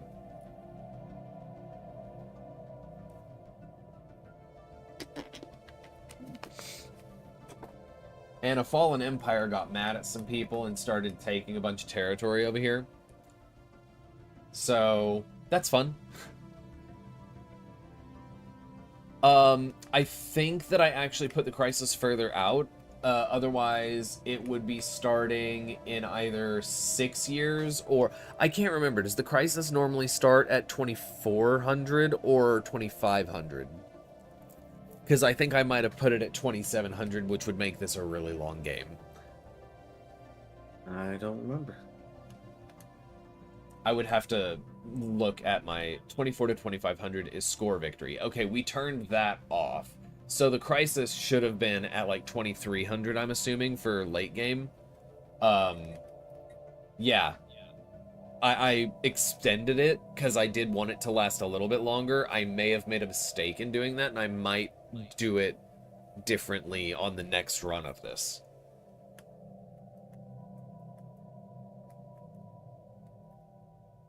So far, though, we have had 5 empires, if I'm not miscounting, get completely eradicated from the game. Like, they're gone. Yeah, I think that this one is only being a little bit laggy because one of the... multiple, possibly, but definitely one, has... Situation I'm not log sorry. updated. I know you're not sorry. That's okay. You can't control it anyways. Ooh, Defender of the Galaxy. Crash Kalari Commonwealth has now also taken Defender of the Galaxy. We have 2 of them. We have the Savangelan Syndicate, which is the crime syndicate. They're both part of the same federation. We're having a whole federation start to form as Defenders of the Galaxy together. I mean, it makes sense because the Kalari are kind of close to where Lunette are. Oh yeah, they're pretty close. So they're probably like, The dev are working on property work. Just have to tweak the AI to follow it. Oh, okay. Who's that Pokemon? It's Pikachu! It's Pikachu! Ah! Thank you for that sound alert for the who's that Pokemon. So one of the things that I've been seeing online whenever I've been doing some research about like lagginess on this and everything. Hey Sassy, welcome in. Xeno compatibility, the trait, the Ascension perk, I mean, can massively cause some lag issues with the game as new species keep getting created whenever they keep cross and like immigration pull and everything, and the pop growth speed and the creation of new half species, all of that. No, yours haven't died yet, but the Sassafras seem like they are going to. They are on the verge of extinction. Because if we go over here, they used to own a lot of this territory, and it has been cut up a lot by a lot of different people. Like, we've got a little pocket here, we got a little couple pockets over here, and one over here, we got these 2. I don't think you need a mod for that. You can click on unions and it should show everything in similar colors to what they're united as. So like all of this being one color shows that this is all one union, and that's a federation. All of this blue is the same union, and that's another federation. The pink. And then the next biggest one is probably the Confederated Babylonian Colonies, Katitos. It's weird that the Huntee Keepers are part of the technocracy of Donzoi, because I think that they are in a federation with Katitos Corporation and Babylonian Colonies, but I am unsure. Diplomatic mode, oh well, that shows us nothing. That's not helpful. Intel map, no. Neighbor, no. Oh, it's not helping because I know why it's not helping. It's because we're observers. I was talking about that. How do you call those buttons if not Xmod? Oh, mode. Yeah. Unions map mode. So these are all the unions. Lunite Despoilers are by themselves. They just want to kill everybody. They're horny rock people, and they're mad about it, I guess, is that the theory, Lunette? I think she might have stepped away.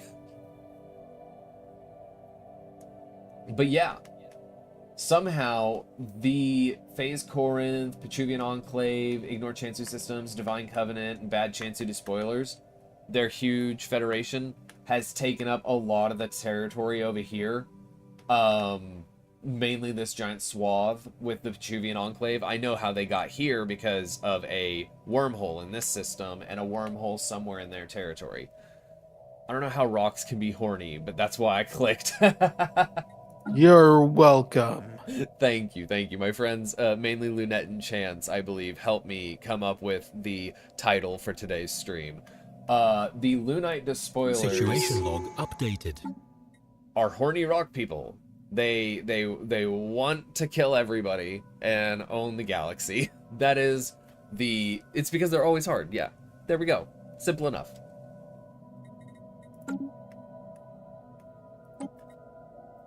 I am excited for whenever they hit Crisis Mode 5, because once that happens, I think they might actually win. Yeah. Trade it focus seems robot, like nobody what a else is really doing anything. Well, the thing about is that Crash Kalari Commonwealth and the Sevangeline Syndicate, the Crime Syndicate, those two have taken the Galactic Defenders perk, which means that they will be able to do a lot of damage to the Lunite Despoilers, even if their military strength is technically lower. God, I don't have the most military power anymore. Ooh, who does? Sucks. Oh, it looks like Confederated Babylonian Colonies. Yeah, they've been sneaking up, getting the top spot on military strength every once in a while. Where's the Crash Kalari Commonwealth? They've got 126.2 thousand.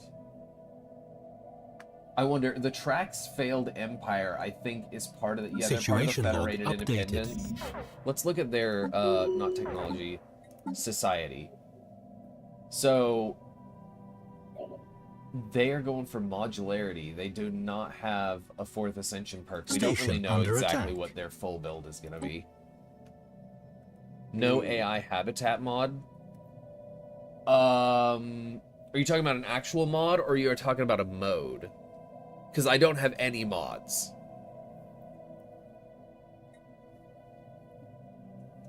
Yeah, I don't have any mods.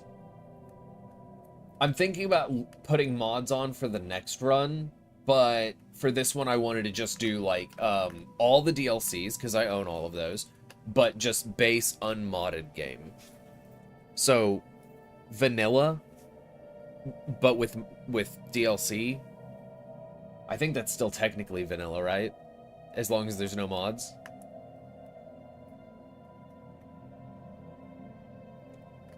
It doesn't have the special sauce. Riftblade Exploration Guild and Brood of Two Keys have barely been hanging on by a thread. I feel so bad for Ryan and his people that are just... They spawn bad. They got really short end of the stick. Ignore Chansu Systems somehow took a little pocket of territory in the center of my Hunt E Keepers. I don't know if they're friends or not. Ignore Chansu Systems is taking more Sassafras Raveners territory. That's probably Situation why log they're dropping updated. down. Because of fighting the Sassafras Raveners to take territory. Going towards prosperity. Let's see here. What are they doing?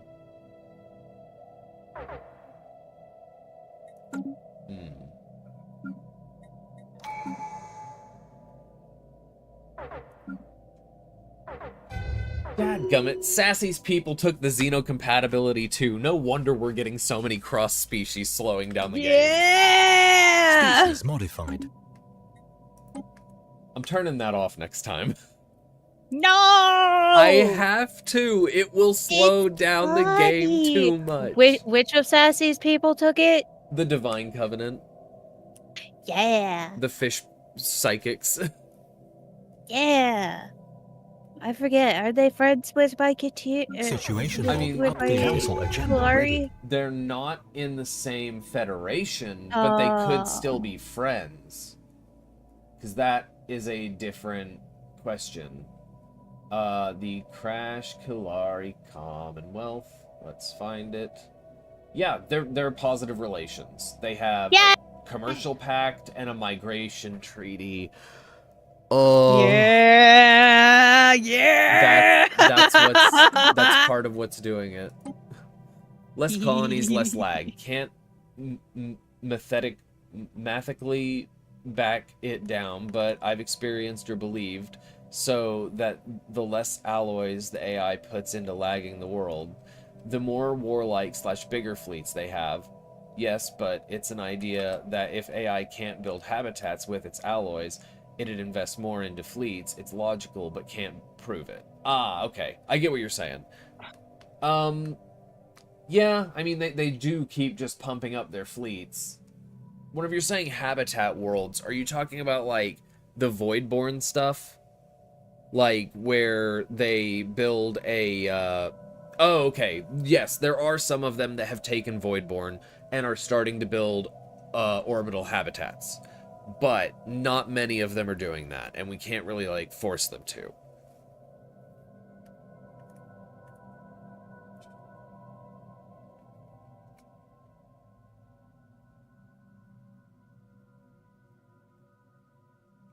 A lot of stuff going on over here.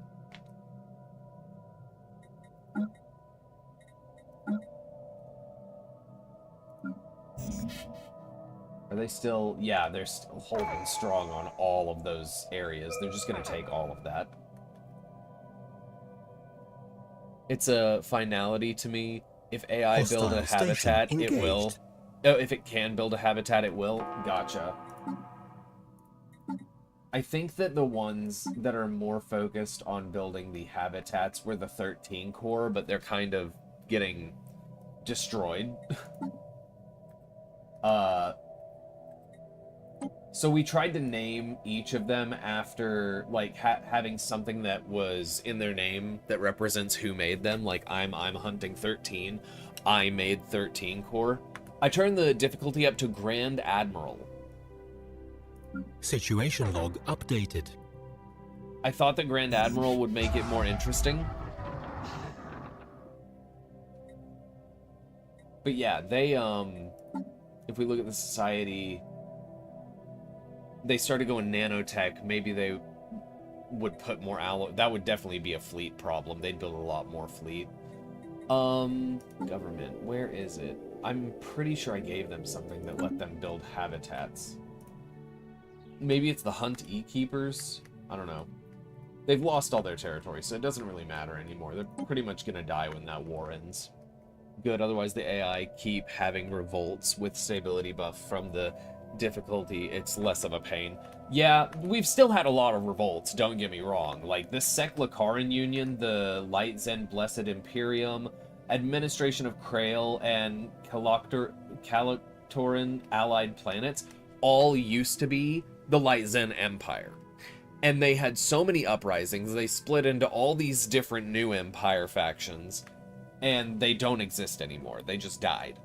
And we've had some other revolts in other areas, like creating the Jibru Commerce Guild and whatnot.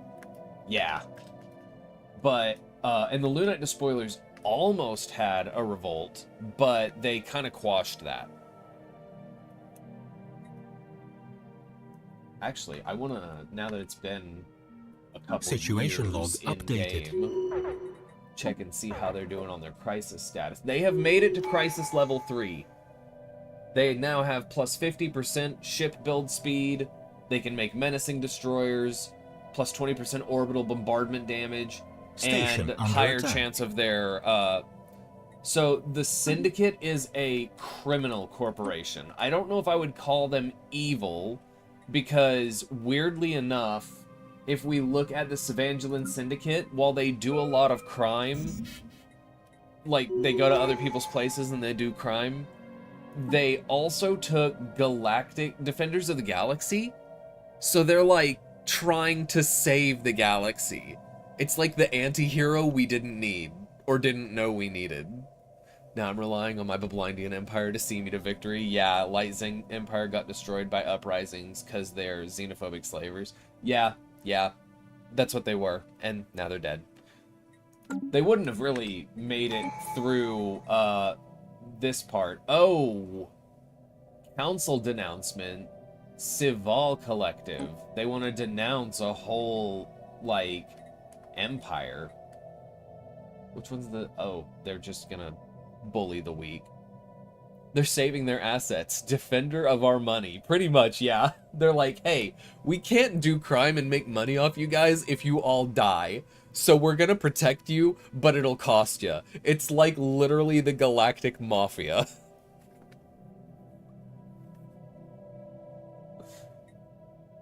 But Donovan, I think that, your people wouldn't have lasted very long anyways, because they, yeah, they're trying to ban organic slave trade, which has a lot of support.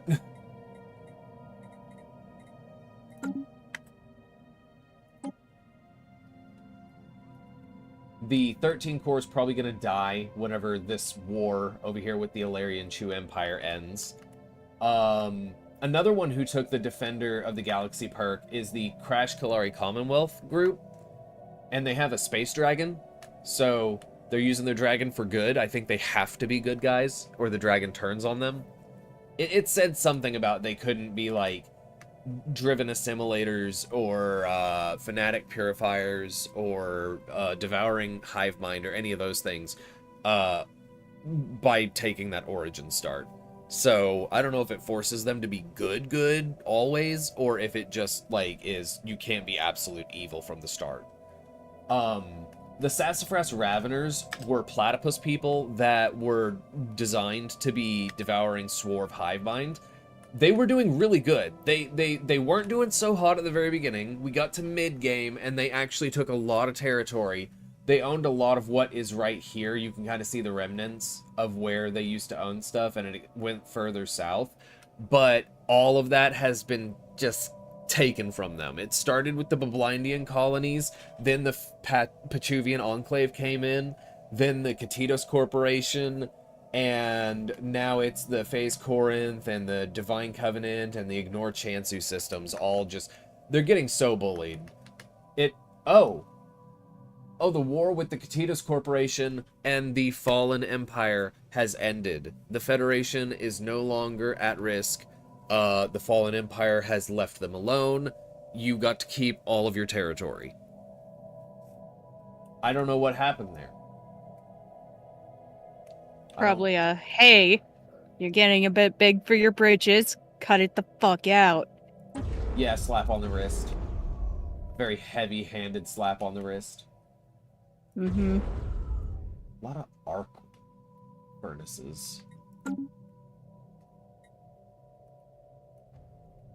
Don't Now- ask me what they're doing. I don't know.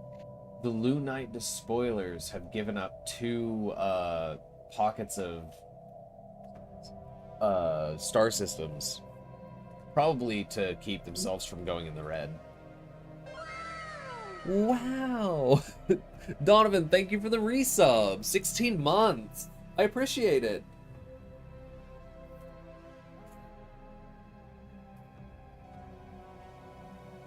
Ooh. Welcome in, Buttermilk Pancake? That's an What interesting a fucking name. great name. That's the name, amazing. Howdy, welcome Fucking in. buttermilk pancake. Yep. Love that. You came to the right place with that name. It was questioning because I was making sure I was saying, I was reading it correct. Say it proud. Buttermilk Pancake. Hell Luckily, yeah. I saved it for you. Welcome in. This is an AI Stellaris run. I'm Hunting 13. We do this every Sunday for those of you who have joined, and I haven't said this yet. I just thought of it now to say every Sunday until this run is done, from about 6 p.m. Central Standard Time to 10 p.m., we run this AI Stellaris game and let just chaos unfold and see what happens. Wednesdays and Fridays, I've been streaming Metaphor ReFantasio if you like JRPGs, or Atlas games like Persona 5 Royal. I do play a lot of other games as well. I have just been kind of focusing on these two so that I don't get distracted, because I have found that if I start doing too many different games at once on stream, I start having a lot of them drop off, and then I don't finish them. But I've played everything from Alien Isolation to Undertale to Elden Ring and so on. I just got this game. It's so confusing. Nothing like Civ at all. I am a Civ player first, a Stellaris player second, so I get what you mean. I will also say, in February, my friend Damien here and I, and possibly my friend Donovan, are going to do an online multiplayer Civ 7 playthrough once a week. And the way that I think, if I'm understanding this correctly, Damien, we're going to be going into it like no playing any single player beforehand, no learning the new mechanics, no getting a feel for the empires, just going in and playing it blind together with our previous Civ game knowledge, right? Yeah. I want to join. I've never finished a single Civ whatever. I will buy you Civ 7 to join us, Chance. Let's do it. Yeah. It comes out in February. Yes. We're going to be doing that as a once a week stream. I'm assuming that we are not going to be in teams or alliances. It is going to be a free-for-all. No. So it's going to be fun. We're going to see I'm gonna how... get Gandhi on my side. Oh, if you get Gandhi on your side, you just win. Well, wait, no. You don't want to get him too on your side, because he'll do the opposite, remember? He'll nuke you.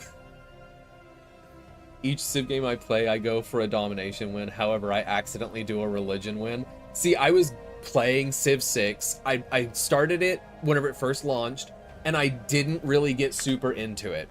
I couldn't figure it out. Finally, Civ 7 gets announced, and I thought to myself, well, I gotta play and finish one game of Civ 6, right? And I wanted it to be a win. So I played one, and I was about to get a domination win, but then one of the other Civs, I can't remember which one, got a science victory. And I was like, oh, come on.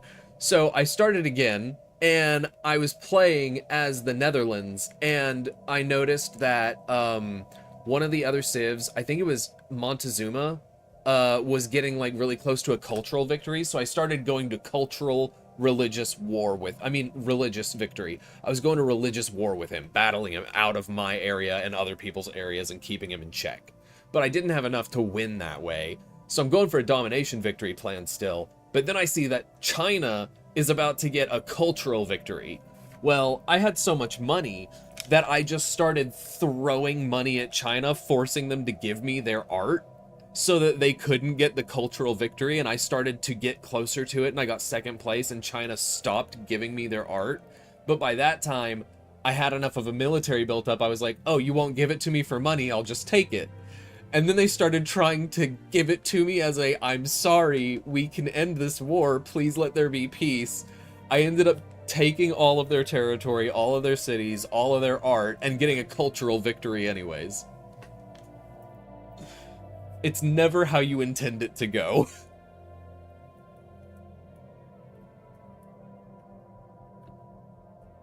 Kind of like this game. This is the most confusing spot on the map. The just direct middle left side is so a little hodgepodge of everything.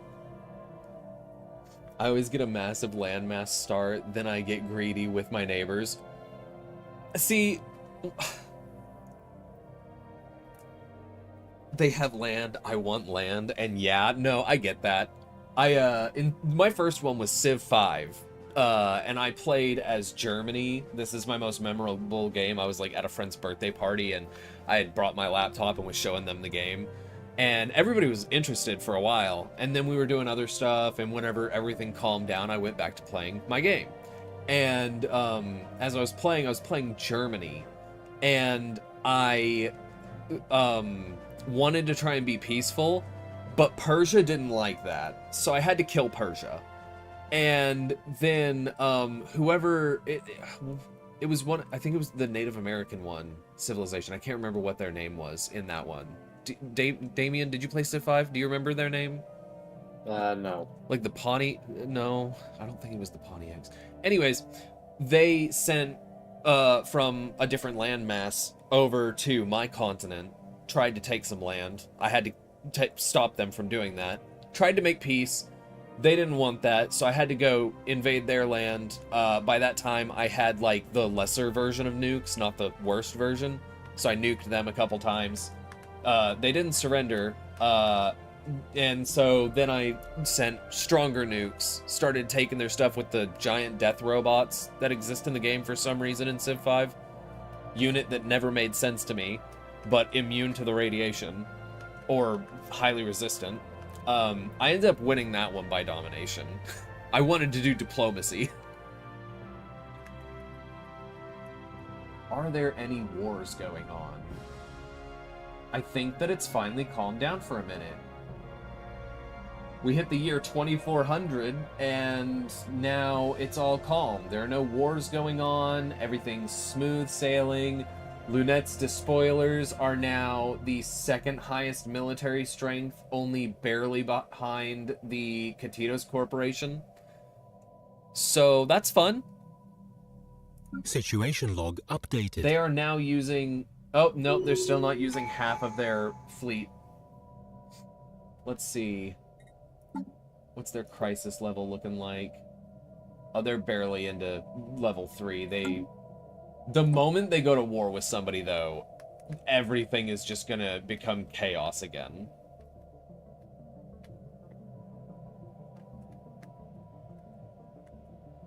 I don't like looking at this area. It bothers me that it is just so cut up into different segments, and it's like one person has 5 different places so spread out. I like looking at the more uniform things. Like, this split right here bothers me, but it's at least okay because they're friends. They're all in the same federation, so they're chill. But this is just a hot mess.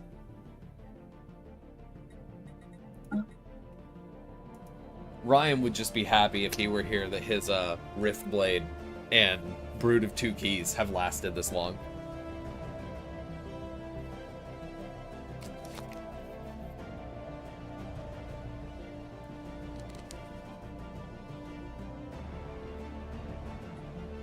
Just waiting for another war to break out. Not much to really commentate on whenever there aren't any wars. Oh, Lunette.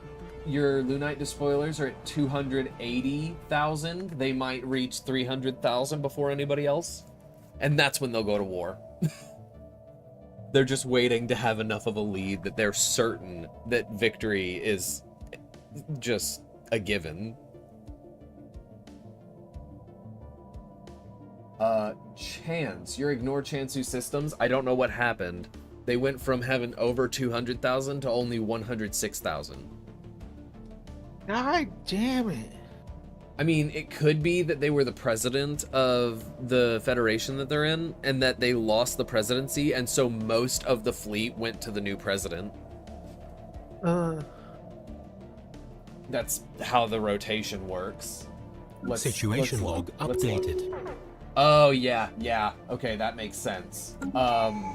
Yeah, because presidency is now Phase Corinth, and of the ones in that Federation together, they have the highest military strength. Pain. At least your ships are going to Vic. I guess I am back. I guess that is better.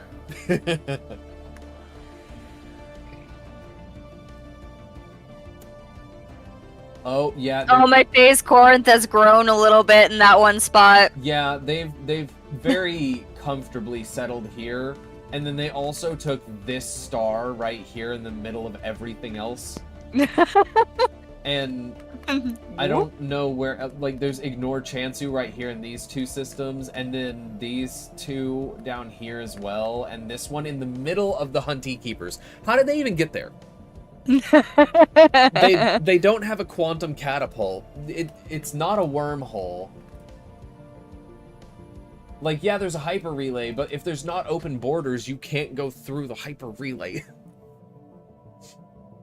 And then they've got this long stretch of 3 down here into Pachuvian Enclave territory. And Pachuvian Enclave just boop, boop, boop. How?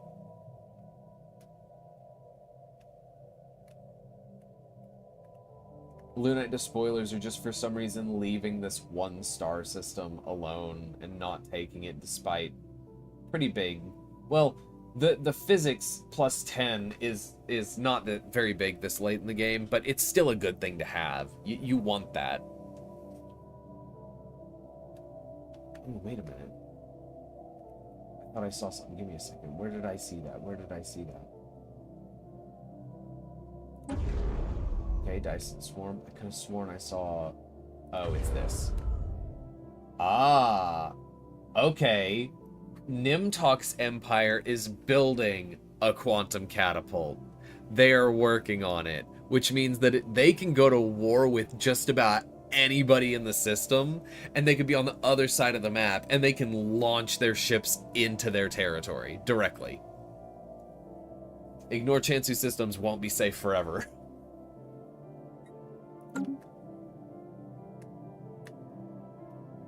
Anybody else working on a ruined ring segment, but that's from a fallen empire, so that one doesn't really count. Arc Furnace. Grand Archive. Technocracy of Donzoi has a Grand Archive. Arc Furnace. Arc Furnace. They've got a lot of Arc Furnaces. Okay, we're in the Blindian colonies. What is that? That is a... Oh! Donovan's people have a functioning quantum catapult twin arrays. They can launch ships across systems without having to have hyperlanes. Give me 1 second, gotta close my air vent. It is getting too hot in my room. It is 79 degrees. Ugh. Disgusting. I agree. Now, if you could step out into the nice, comfortable 21-degree air outside. Yeah. I don't think my body would like that kind of a change, that drastic. I love 21-degree air. I used to. That's Fahrenheit for everyone who's not in Fahrenheit land. Be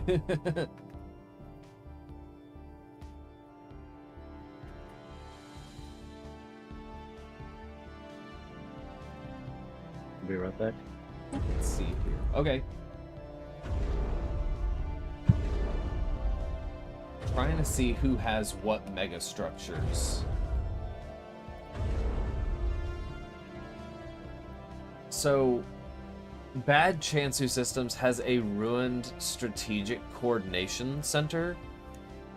It's kind of a military comms station of sorts, but it's ruined. It's not functional, so it's not going to help them unless they can fix it. Grand Archive, Dyson Swarm, Arc Furnace. Ruined matter decompressor. An orbital station in severe disrepair. Matter decompressor once skirted natural law by reclaiming matter from the black hole in this system. I wonder if they could actually fix that. Like, what would that do? And how do you build something that reclaims matter from a black hole? Sci-fi. Okay, ignore Chansu Systems. Let's see what they've got. Nothing crazy.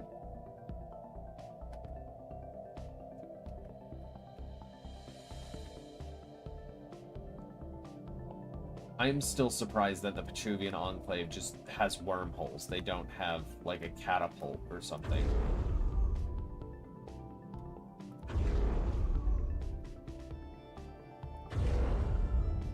Oh, a ruined interstellar assembly. Why are these people having all these ruined mega structures that are, like, did they get attacked? What? The Interstellar Assembly would be great for the Katitos Corporation, them being the, like, merchant that they are. That would give them plus 100 diplomacy points, like, standing with every normal, and I say normal meaning able to do normal diplomacy, other faction in the game. Oh! Is that Petruvian Enclave just built another arc furnace, and they're upgrading it? But yeah, the Interstellar Assembly is great. If somebody could get a Sentry Array, that'd also be really good. Lunite Despoilers broke 300,000. Situation log updated.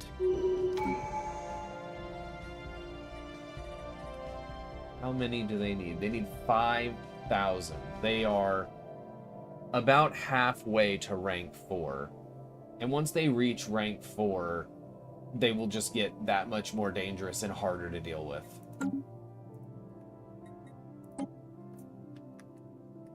Yeah, that's a lot of military power. Yeah, and it's still climbing. Yeah, Like, I noticed. Nobody is trying to stop it. It's a real problem. They've been really calm and quiet for a while now. I think that the AI is actually being very tactical about it and just deciding, okay, wait, we know we could mess some people up, but we also know we could get really messed up by a fallen empire or by a, like, federation that has similar military strength in their separate things. The only problem I see is all the fun we're having. Welcome in, Sandy. Yeah. Haven't seen you. How you been? You put it on the highest difficulty where they just ignore the crisis. I didn't expect them to ignore the crisis on the highest difficulty, but the crisis Real is dumb. The crisis is being pretty smart and being like, hey, we stirred up some trouble. We got our territory that we want. Now we wait. And that's actually a really smart play, to just wait. Yeah, that's great for them. However, every other thing on the map. Yeah, every other... Well, there's 2 people that are literally...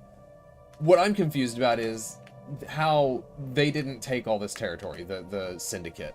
I'm actually going to look at the Syndicate Situation real quick. log updated. Did something change for them? Because I want to look through their contacts and see if somehow they vassalized somebody. Secret Fealty Pledge. Erebot Sentience is a protectorate. Hunt E-Keepers have pledged secret fealty to the Savangelan Syndicate.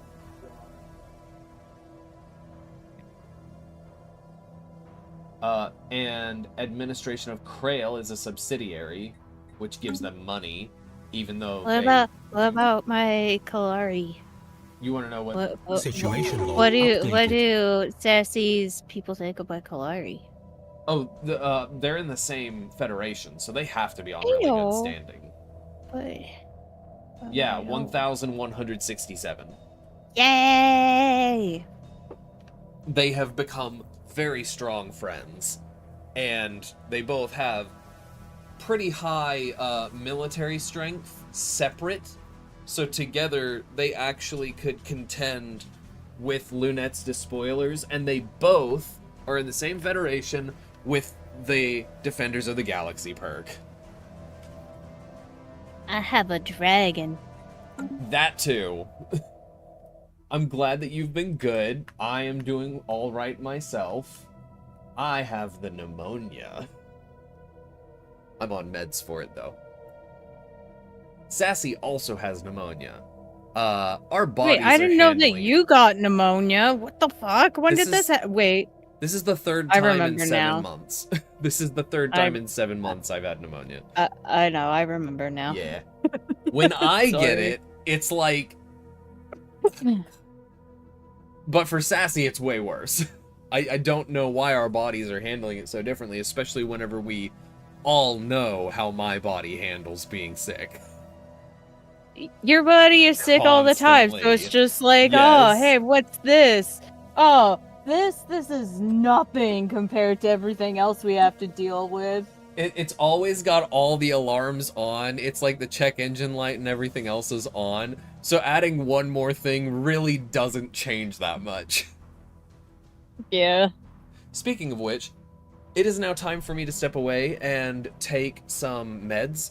A new war has broken out between the Biblindians. Oh, the Lunite despoilers are going to war again. Oh, boy. Oh no. Okay, wait. It's against the Nimtox Empire. Situation Oh, log they're gonna lose. updated. Look at this. They're gonna lose things so fast. It just started and they've already taken Goodbye. 2. Colony established. Her pneumonia is an Avengers level threat. Yours is 2, but the Avengers just stay on call. Yeah, that's Yeah. fair. Hunter's Avengers are always assembled. Hostile station engaged. And there's the cough. You ever heard somebody Hostile cough out an feed esophagus? Listen to me. Don't cough out your esophagus. I will try my best. War preparations. There are empires that are preparing to declare war on us. Principality of Siuruta. Siuruta. I don't know how to say that one. Just look at this. Look at this poor Symbot defense they're trying to put up. Colony established. And getting pushed back so easily. And emergency FTL. Gone. New colony established. Planetary invasion begun. Planetary invasion. Hold up. I have it on normal speed right now, I think. Yeah, I have it on normal speed. Now if I speed it up to max speed, the despoilers are just that strong. I know this isn't going as fast as I was thinking it was gonna go, but it's still pretty bad for... Nimtox is gonna lose that planet.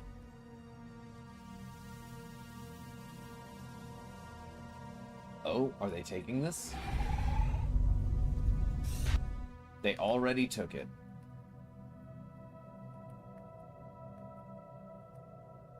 They're taking like 5 different things at the same Planetary time. invasion begun. What is... That's more Nimtox Empire territory. Gone. Colony established. Hang on. Okay, but what I was saying, before this war broke out, I actually need to get up... Oh, another Biblindian war with the Fallen Empire. They must be trying to denounce you guys, and you guys just aren't accepting it. Your empire or federation is saying, nah, we don't care about your denouncement. Screw you. And the Fallen Empire goes, you should have thought about that. And then attacking you with full force and damaging your economy, your fleets, everything. And then leaving, being like, yeah, we showed you, even though they don't keep any of the territory. at all. I don't know what the plan is, but I think that that's generally what's happening. As much as I really want to stay and keep commentating on this, I need to go get food in my body to take meds, so I'm gonna grab a banana real quick, and I will run right back. So, just watch as territory escapes Nimtok's empire. They're gonna lose it all, and Lunite Despoilers are gonna take even more. In all honesty, society management, look at this. They are getting so much from destroying enemy ships, taking star bases, conquering worlds will probably start happening soon. Yep. I'll be right back. Station under attack.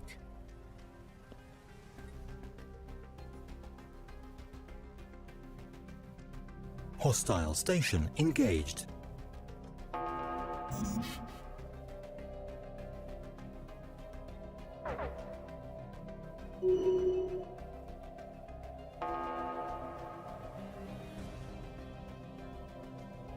Hostile fleet engaged.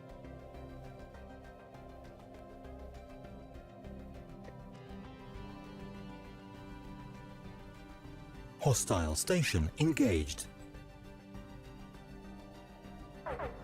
Hostile fleet engaged.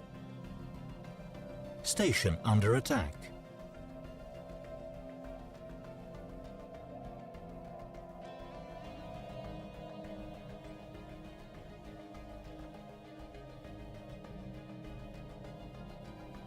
Smell like campfire smoke coming through my window, so it like it smells good, you know, whenever there's like Species wood modified.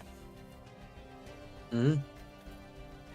You know when like there's like a good like campfire and you smell it and it just smells good. Hostile I station smell that. One of my engaged. neighbors is cooking or something. They're doing like a bonfire. It smells good.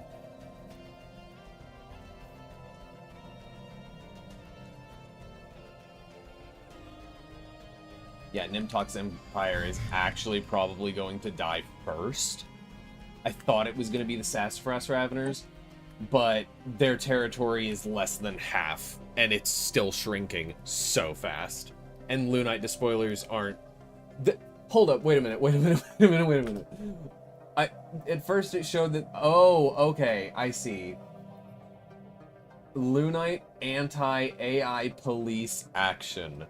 Who is Bavian? I think that's one of the Fallen Empires? Yeah, Bavian Watchers. One of the Fallen Empires is now stepping in to punish the Lunite Despoilers. It is a matter of, will they be able to punish them before the takeover of the Nimtok's Empire? Or will it come too late?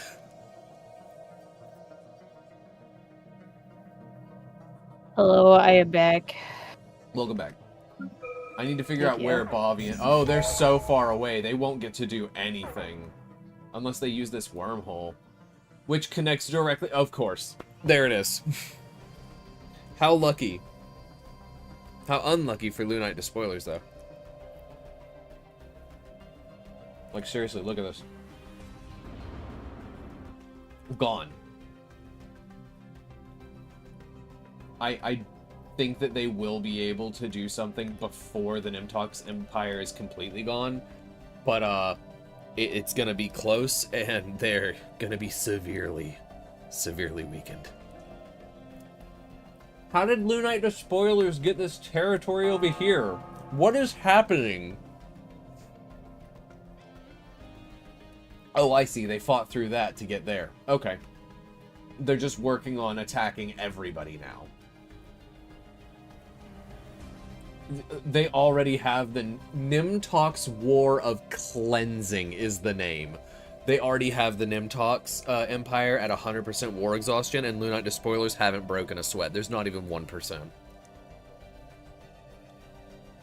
This is insane. Oh boy. Hostile fleet engaged. It's going so fast. Species modified.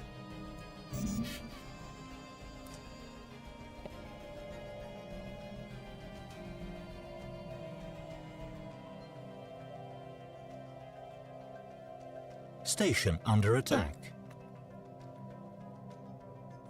So, it's all a matter of how bad is the punishment going to be for the Lunite Enemy Lunite troops despoilers. landing.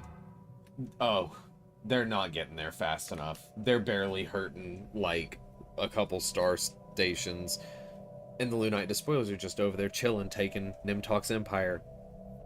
Nothing happening. Hostile fleet engaged. They call this policing. Station under attack. Worst policing I've seen in my life. Planetary invasion begun. Thank you, Mr. AI advisor announcer.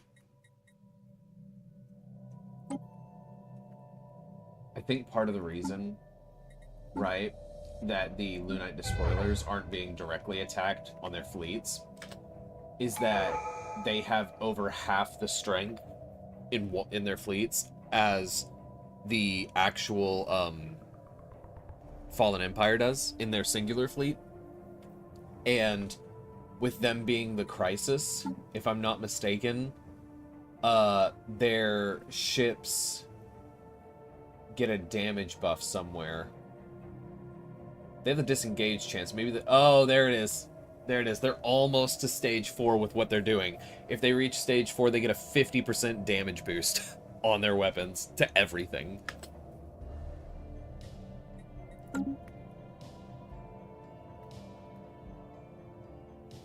They are taking so many different planets at the gone. Okay, yeah. I don't even think they actually. Species What modified. did they do there? Station Was under that attack. a conquering a world? Hostile fleet engaged. That was conquering a world. They've gained 900 from conquering worlds. Species modified. Well, Sassafras Raveners, you get to live longer. The 6th one to die, Nimtok's Empire. Or 7th. I think it's 6th. Because I don't think anybody else has died during this run. So, oh, Sassy. So your Sassafras Raveners are very scattered. A lot of different wars happened. It was kind of back to back for a bit. And after the end of that, this is what's left. They're very spread out from each other. I don't know if they'll be able to make a comeback. And it is a hot mess in this area.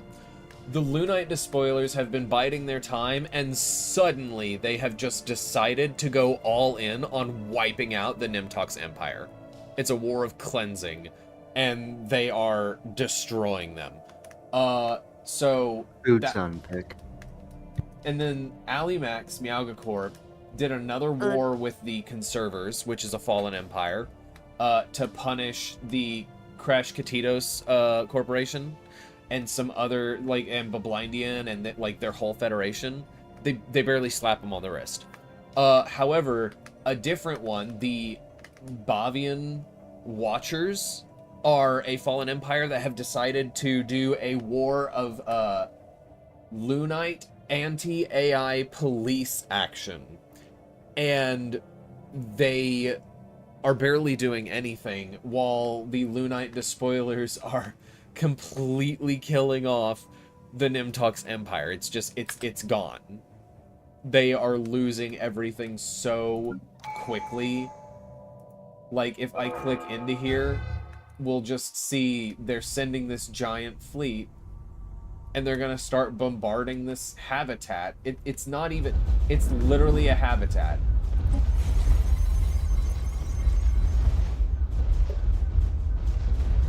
Station under attack.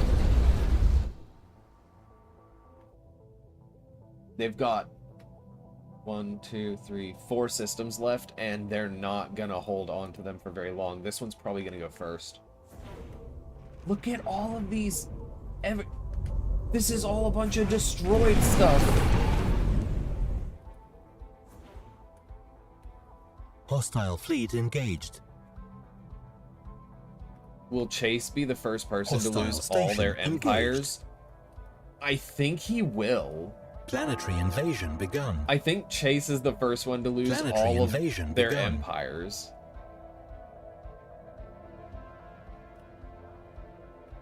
Man, that sucks. He tried really hard.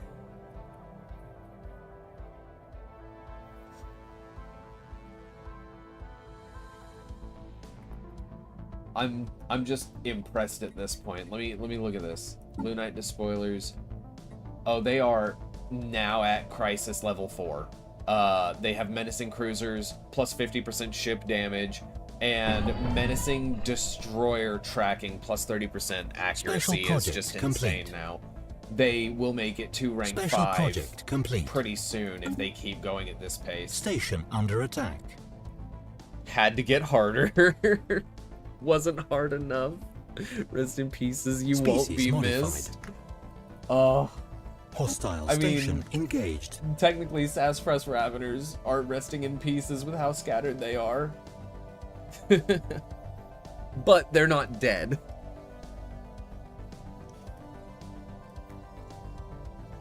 Two systems left for the Nimtox Empire, soon to be forgot.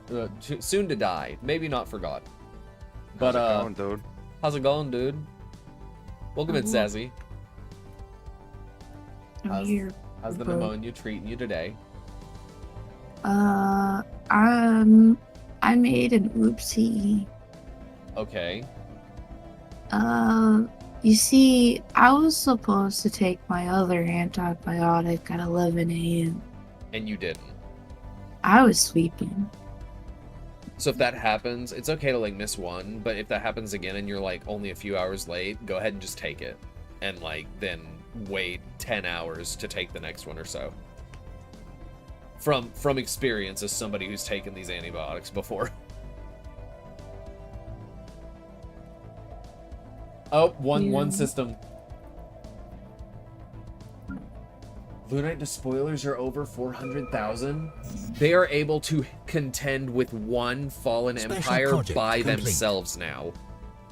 Wait, why is my Ars Divine and the Syndicate at war? Who are we at war with? Okay. Let's figure that out. So the Union of Sapient Nations, Sassafras Self-Protection War. Even though you guys declared war, you're claiming you're protecting yourselves. That's what the Divine Covenant's doing.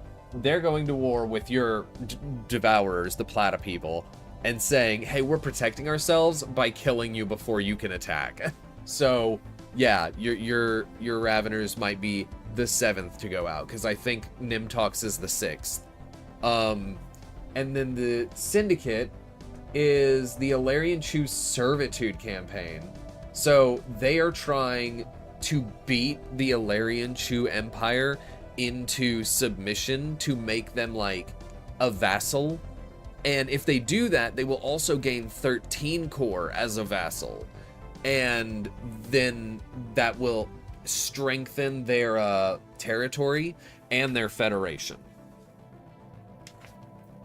And that gives them access then to Lunite Despoilers to try and go attack them. Well, they better hurry up, because we're losing military power, folks. I mean, so Crash Kalari Commonwealth is probably the president. That's probably why the military power shifted the way it did. Usually some of the ships that are being built by all of the different Federation people get just instantly drafted to the president. And the Crash Kalari Commonwealth took the same perk that your people took. So now you are not the Defenders of the Galaxy alone. You are Defenders of the Galaxy with a friend.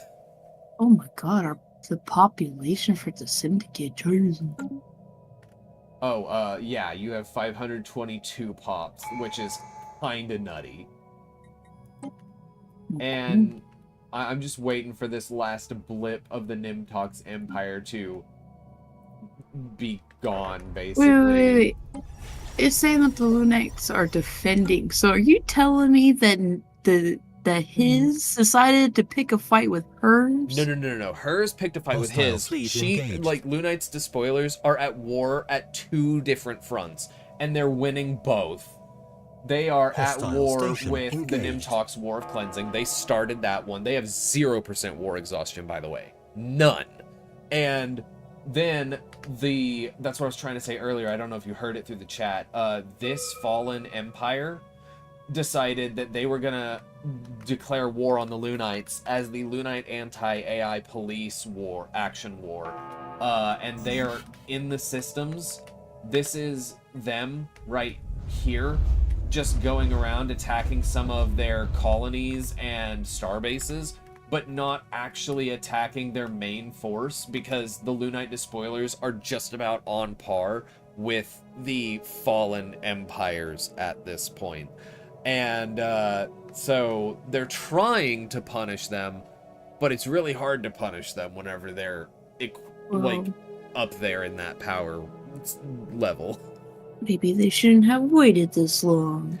Honestly, they shouldn't have, but they did. Clearly, it was a problem. People, look Yeah. how big their territory is. That is part of why they are struggling to even punish them, is that as soon as they take one, the Lunites send their own fleet to take another back. And so the punishment is not very bad. Like, look, they're gonna instantly take this back with just that one fleet, 4-star, and it's theirs. Man, this one- Okay.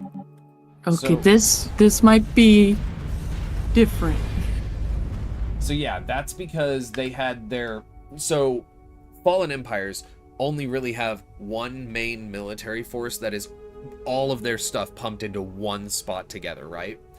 And that 487,000 strength was against like a 40,000 strength fleet from the Lunite despoilers. So they lost a chunk of their military, but they still have 319.6 thousand. And that's a lot. But this could also be big brain, and here's why. Lunites, the spoilers, are focusing on wiping out somebody else. So main forces, like a chunk of their forces, are not going to stopping them from, taking over. So it's only like little bits, which is not very good because they have their mass. Wait a minute. No. Are they? Oh wait, they're doing over there. something way more ballsy. They're sending their main force into the Fallen Empire's territory to take it from them. Oh my god. And they've taken one starbase with the wormhole. They're going through the wormhole that was used against them to attack. Station under attack. Well, Was this the plan the entire time? I don't know, but I think that they're actually like doing pretty well, Hostile because fleet engaged. normally against a fallen empire, after being at war for this long, you would not only have 12% war exhaustion. Well, it just goes to show that this one colony Lunette decided to fucking make is absolutely a fucking problem. Wait. If I'm reading this right, I think that the Bavian Watchers are the ones with 12% war exhaustion, and the Lunite Despoilers are actually with 0 still. That would, yeah. That's so That's crazy. dumb. Oh, their military's dipping though. Well, yeah, it's dipping, but they also have plus 50% ship build speed. Don't discredit it. Don't tell them that, Hunter. They already know that. I'm not changing anything. Hunter, shh, don't tell them. The Holy Guardians are going after them. Hold on. Let's look, okay? Sue for peace.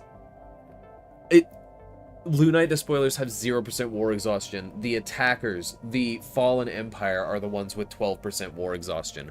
They are technically, by the game's standards, the ones considered losing. That's dumb. No. Okay. Yep, that's happening.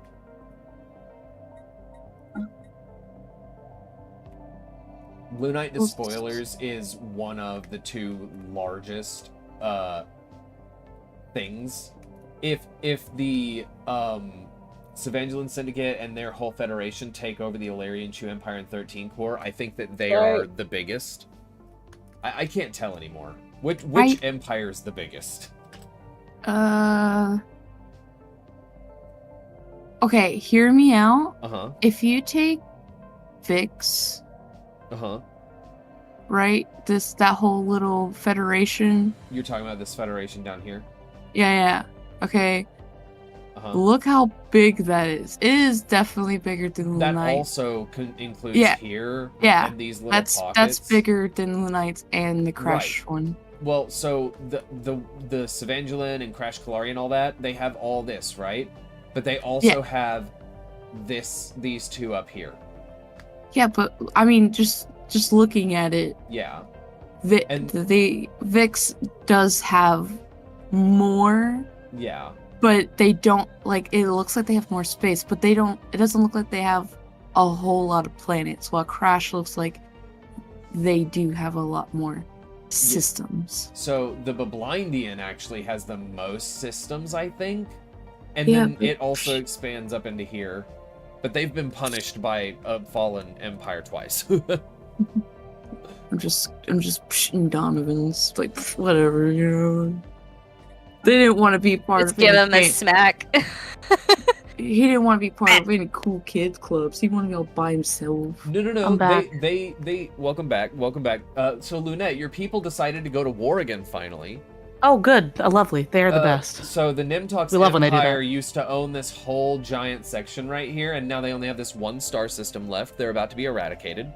Well, Your people have now GGs. made it all the, like, if we look at your people and we go to the society and crisis, they have now made it over halfway to the rank 5, which is where they will become the scariest thing in the game. Okay, great. Lovely. They have now a new buff from rank 4, which is plus 50% ship weapon damage. They can make menacing cruisers, and they have plus 30% tracking with menacing destroyers, which means that they're more accurate with their weapons. They also have plus 50% build speed of ships at danger level 3, so and disengage chance, so that they are less likely to lose actual military strength. It's more likely that they disengage, go missing in action, and then reappear, than lose the whole fleet. They're gaining this quickly, and they're about to gain even more, because once they take this system, right, they will... So the way this works, to explain, these are all the ways that they can gain menace. They will be gaining 100 from wiping out the Nimtox Empire. Let's They go. will be gaining 3 from wiping out the Starbase. They will be gaining 3 per pop from purging the pops. Don't forget the ships. They will be gaining 3 from all the ships they destroy. They will be gaining 150 for conquering the world. And, yeah. My problematic men. I love them.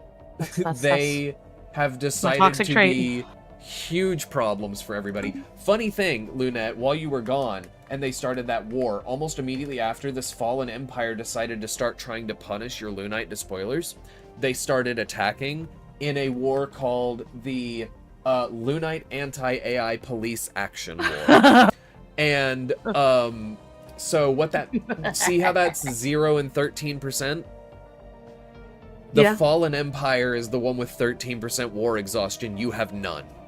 Well, That means you're winning that war too. GG's. By the game's Yes. standards, you are just winning. My boys. We love them. But I'm your just military going to strength has state- dipped below 200,000. Well, it's okay. Go They'll make a on- comeback. Go on, Sassy. The AI is kind of dumb for Yeah. letting Lunite, the spoilers, get this far in the crisis.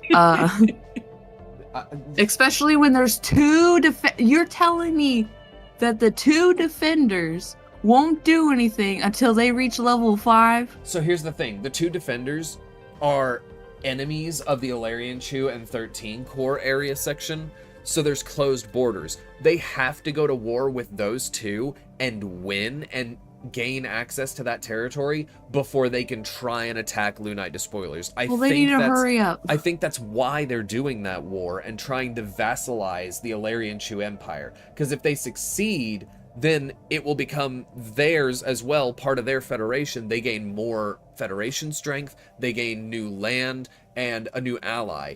2, actually. And then they can go attack the Lunite Despoilers. The problem is it might be too late by that point, but you do have 2 in the same federation that are both working together that do 33% extra damage to factions that are crises.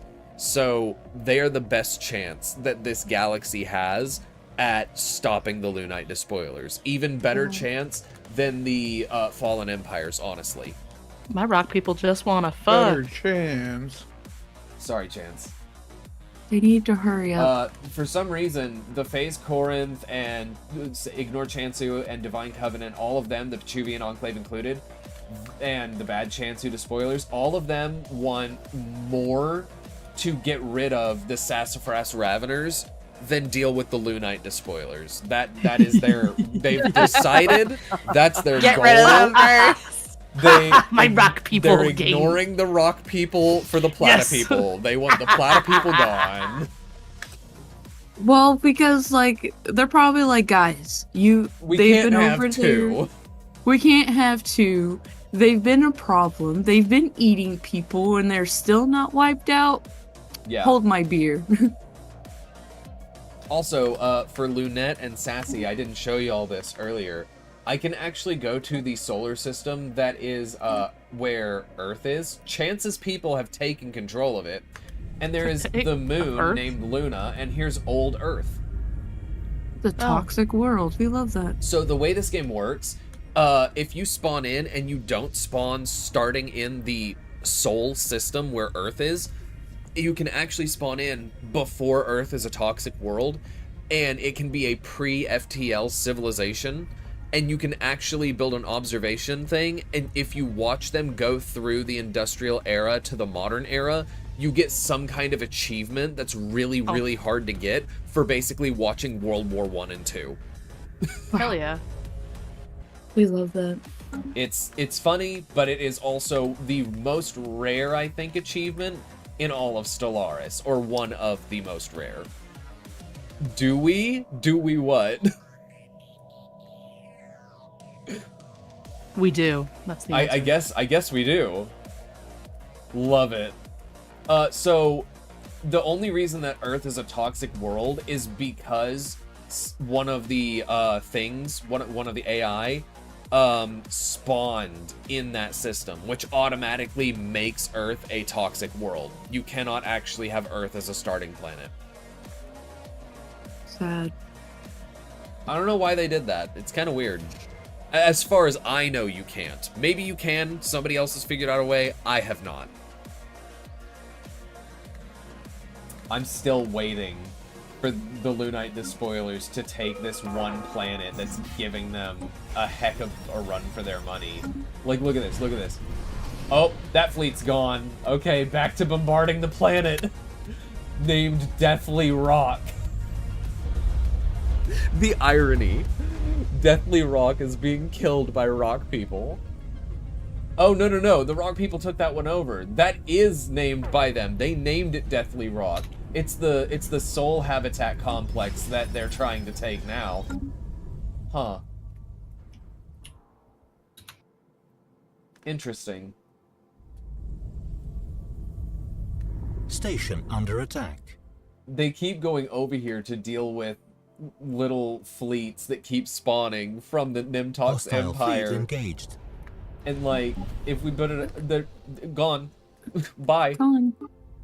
But wait, they're not gonna be able to stay there for too long because there's another fleet coming. Okay, I think I know what's happening. There we go. Okay, so this outpost right here. Glowing guts. Ugh. What the? Ooh. Brother, ooh. I need to know what this is. I think that it is creating fleets that can be bought like mercenary enclaves, and the Nimtox Empire is throwing their money at it to buy the enclave to then try and defend their homeworld, and it is barely distracting the Lunite Despoilers, keeping them from taking the last planet. if the Lunite Despoilers would just destroy this, like, fortress, they would win. They would take this whole system. See that 272? It's going to build up to 1,000, and then it's going to be bought. And once it gets bought, it's going to turn into a Nimtox thing. Hostile station engaged. Maybe. Oh, yep. See, 1.3 thousand bought Hostile Nimtox. fleet engaged.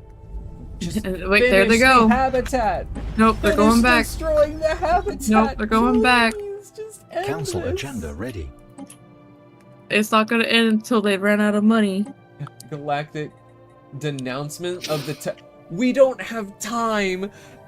Vic, your face Corinth people are deciding that instead of denouncing the Lunite Despoilers or anybody else, they want to denounce the technocracy of Donzoi, one of the people who's not trying to kill the galaxy. Well, That is their prerogative. well, they've made a decision, I guess. Nominate Custodian, ignore Chansu systems. Chance! Chance! Are you there? What? Okay, if your people get nominated as the Custodian, it means that they're the ones entrusted the most with defending the whole galaxy.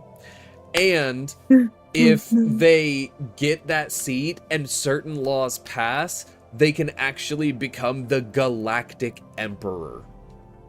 Ooh. However, I love democracy. However, look at how many people are abstaining, and then look at how many people are voting yes versus no. I win. I The, win. the blue bar is far enough that it will vote in favor of you if none of the abstainers switch sides. And that's just the strength of y'all's federation voting together. I love the polar opposites of my two factions here. Oh, My yeah. Divine Covenant is like, yeah, we have faith in them. They can do this. Yeah. And then my Crime Syndicate is like, absolutely. No. It will be us. We need it. Also, give us your money. Earlier, I literally said your people are like the mafia of the galaxy, because they're like, hey, we need to protect our investments and where we can make our money. And we can't do that if you're all dead, but you need to pay us for it. So they keep doing crime on everybody. But they're also like, yeah, but we want you guys around. The next round, I'm just gonna make them more of a mafia. Like, they won't ever become a problem, but if somebody decides to become a problem, they will be your problem at that point. The next round, I'm probably going to look for a few mods to add. Not too many, just like a couple that could change some things. And I might look for one that, like, increases how many empires can be in one game. I'm interested in looking for one that increases the empire limit just by a little bit, like 5 or 10 slots. I gotta take my antibiotic, but I really don't want to eat. I am so sorry. Are the Lunite Despoilers... They're winning both wars still.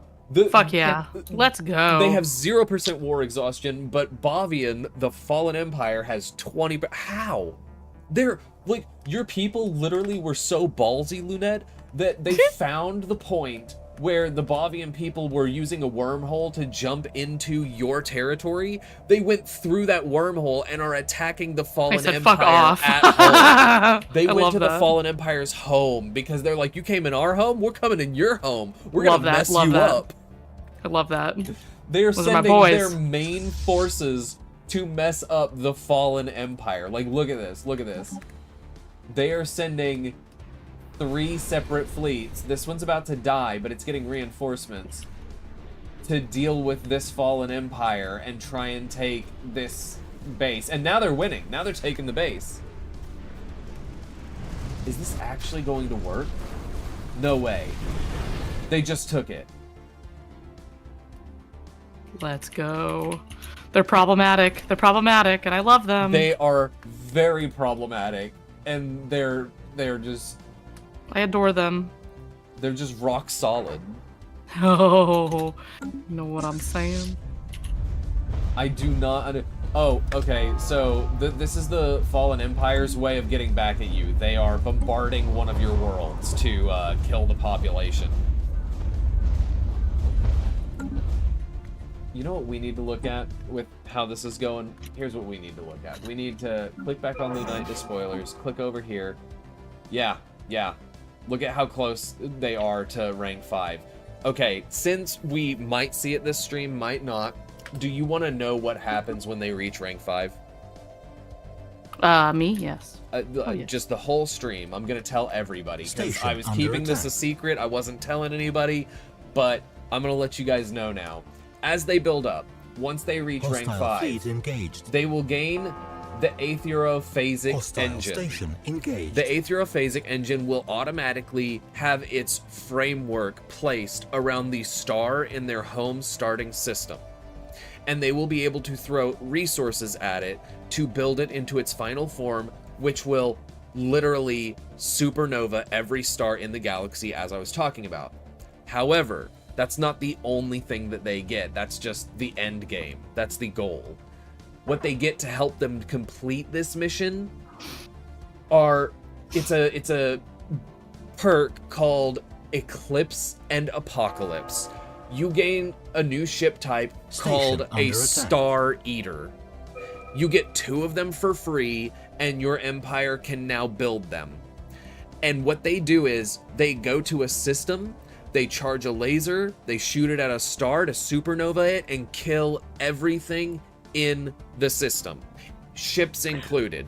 Everything's My rock gone. people are unstoppable. They're going to be unstoppable. They already are Hostile unstoppable. They Station gain engaged. something called Harsh Priorities, Menacing Cruiser Hull Points plus 30%. By the way, these menacing ships are stronger versions Hostile of their fleet counterparts. engaged. There's like a regular Corvette, a regular destroyer, and a regular cruiser. But the menacing ones are stronger versions that are cheaper to make. And then the last thing they get is Paid and Ambition. Ship upkeep. This is where things get nutty.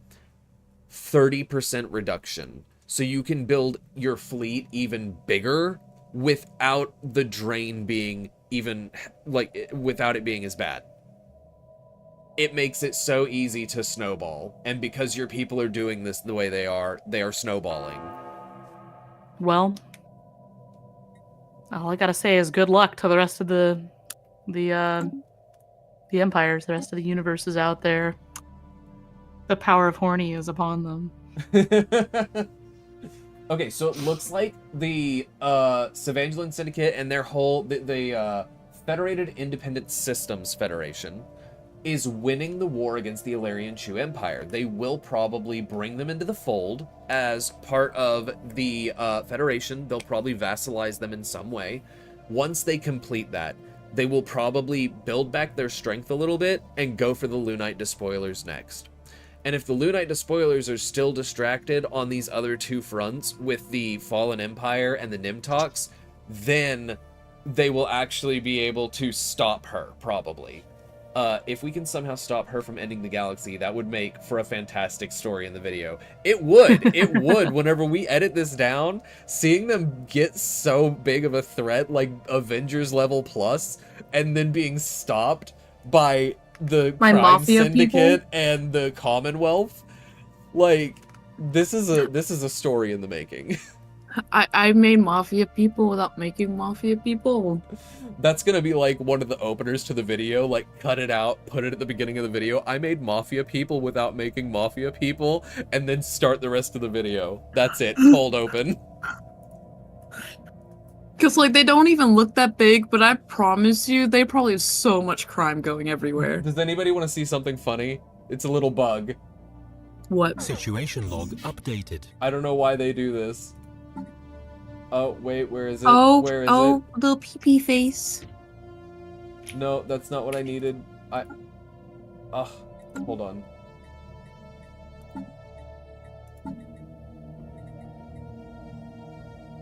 Okay.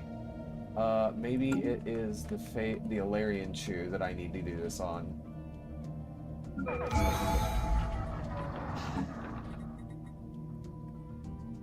Okay, it's not happening right now, but earlier, for some reason, this species, the way it is in the Ship game, under attack. it has a weird interaction where sometimes they spaz out and they Station move under really, attack. really, really fast. It's the aquatic races. It's like they're on like caffeine high or something. I mean, I would believe it with my Yoda people. Damien, were you trying to say something? Situation No, log I was just updated. agreeing. Ah, Also, how is my government not any of my people? because I believe that they have opened migration treaty, and by opening that, they let a lot of other species in and gave them full chance. Your Agro Chansu people live on. Like the Oh. species themselves is alive in Sassy's place, the Divine Covenant. Wow. They're We just took your people. Jeremy. they're no longer trying to kill everybody is the only thing. Womp womp. We got a cube in our people. Yeah, I saw that cube. I just don't know where it. Oh, there it is. There it is. Cuboid. Just one. Nope, 10. You have 10 pops of it, which is 10 Oh. billion. Wow. We got cube people. How is this? I don't.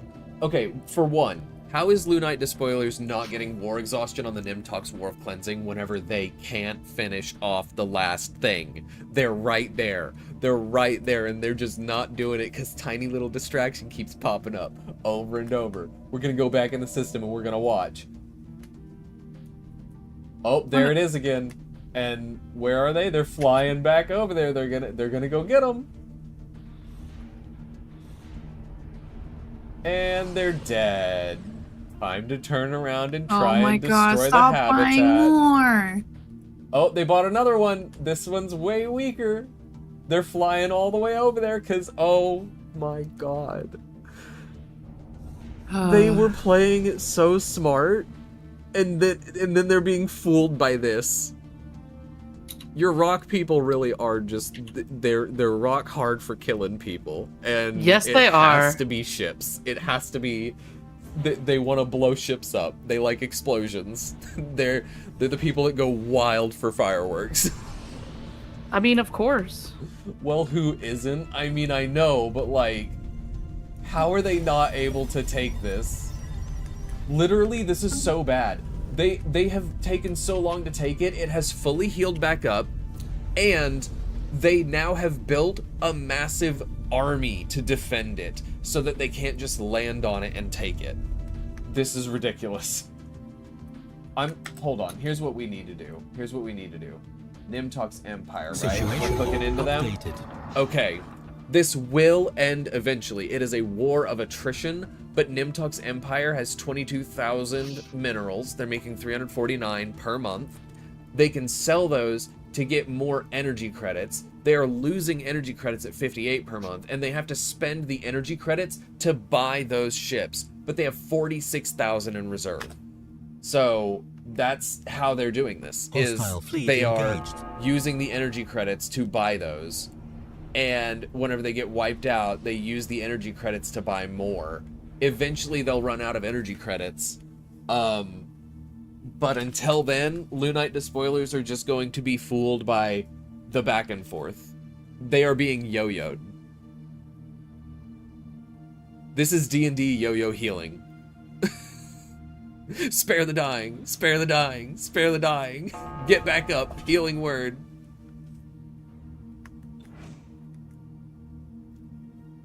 I can't believe this.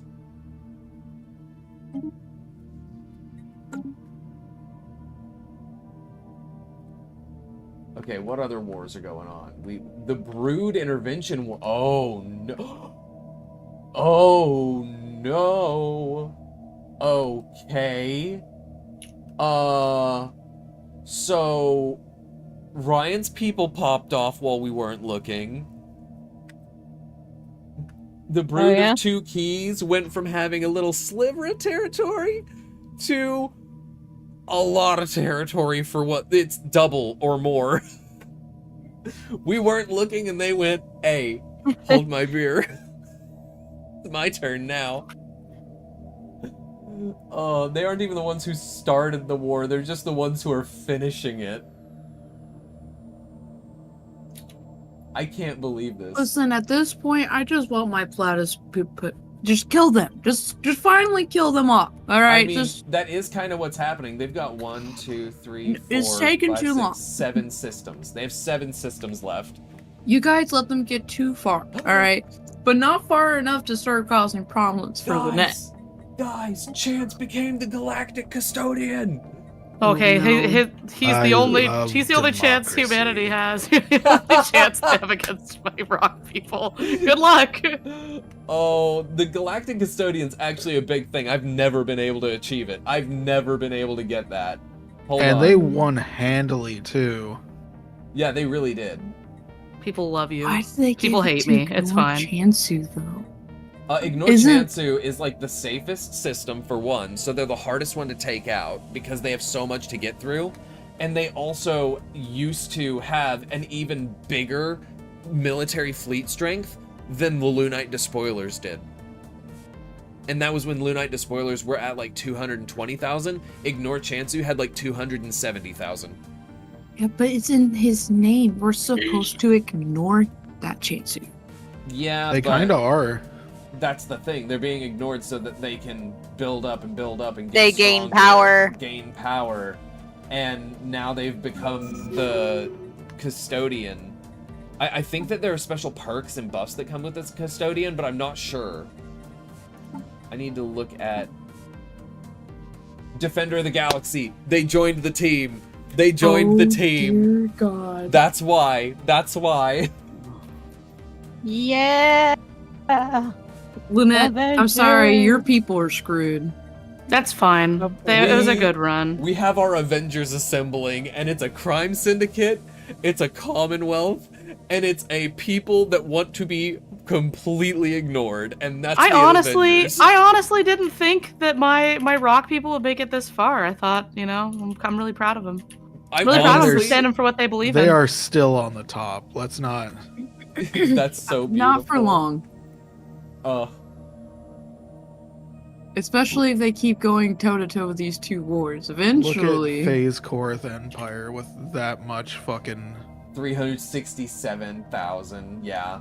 Are they they're probably Situation the log president updated. of the, yeah, they're the president right now of their thing. So since they are the president, for the next 20 years, all of the military gets poured into Hostile them. fleet So when it engaged. rotates, if it goes to like, Pechuvian Enclave, they'll jump up to that spot. I feel like the next leader is gonna be Ignore Chansu at this point. Ignore Chansu was too recent. It goes in a rotation. So it'll take a while to get back around to him. However, since he's the custodian now, they could put into law in their federation. There's a way to do it. They're at the highest. Instead of rotation, they could make it strongest, and then they could make it like they get to choose. It could be economy, it could be military strength, it could be technology standing. There's a lot of different ways that federations work. They're very unique in this game. It's a lot more complex than whenever you're playing like Sid Meier's Civilization and you go, hey, you want to form an alliance?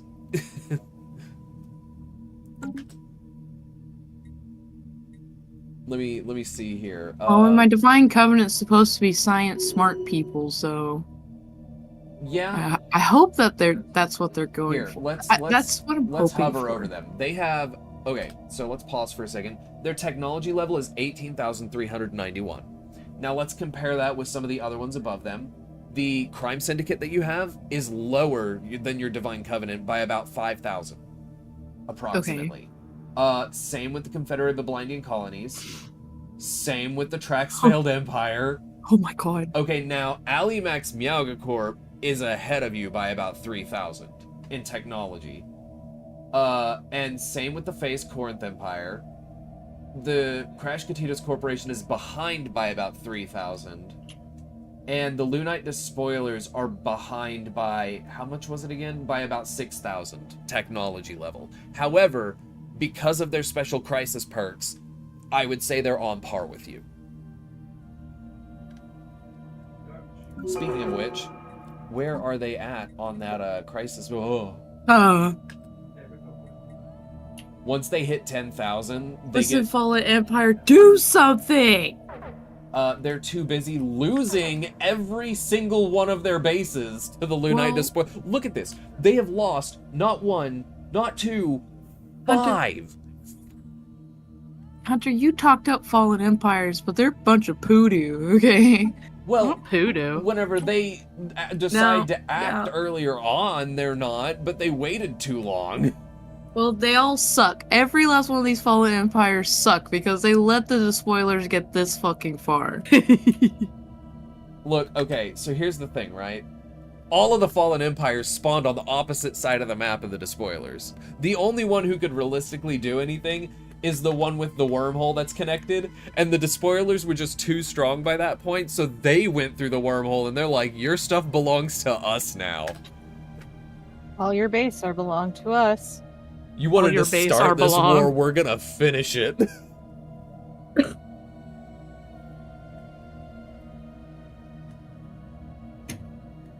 Lunite Despoilers somehow are winning 2 wars, even though their military strength is drastically dropping. They are below 100,000 now, and they're still at the top of the leaderboard. How? Probably because their population. Yeah, they have an insane amount of pops. They be fucking a lot. They Yeah. really are the Horny Rock people. That was the point. I forgot. Wait, no, that has to be it. Species. Let me look at this. Perfected genes.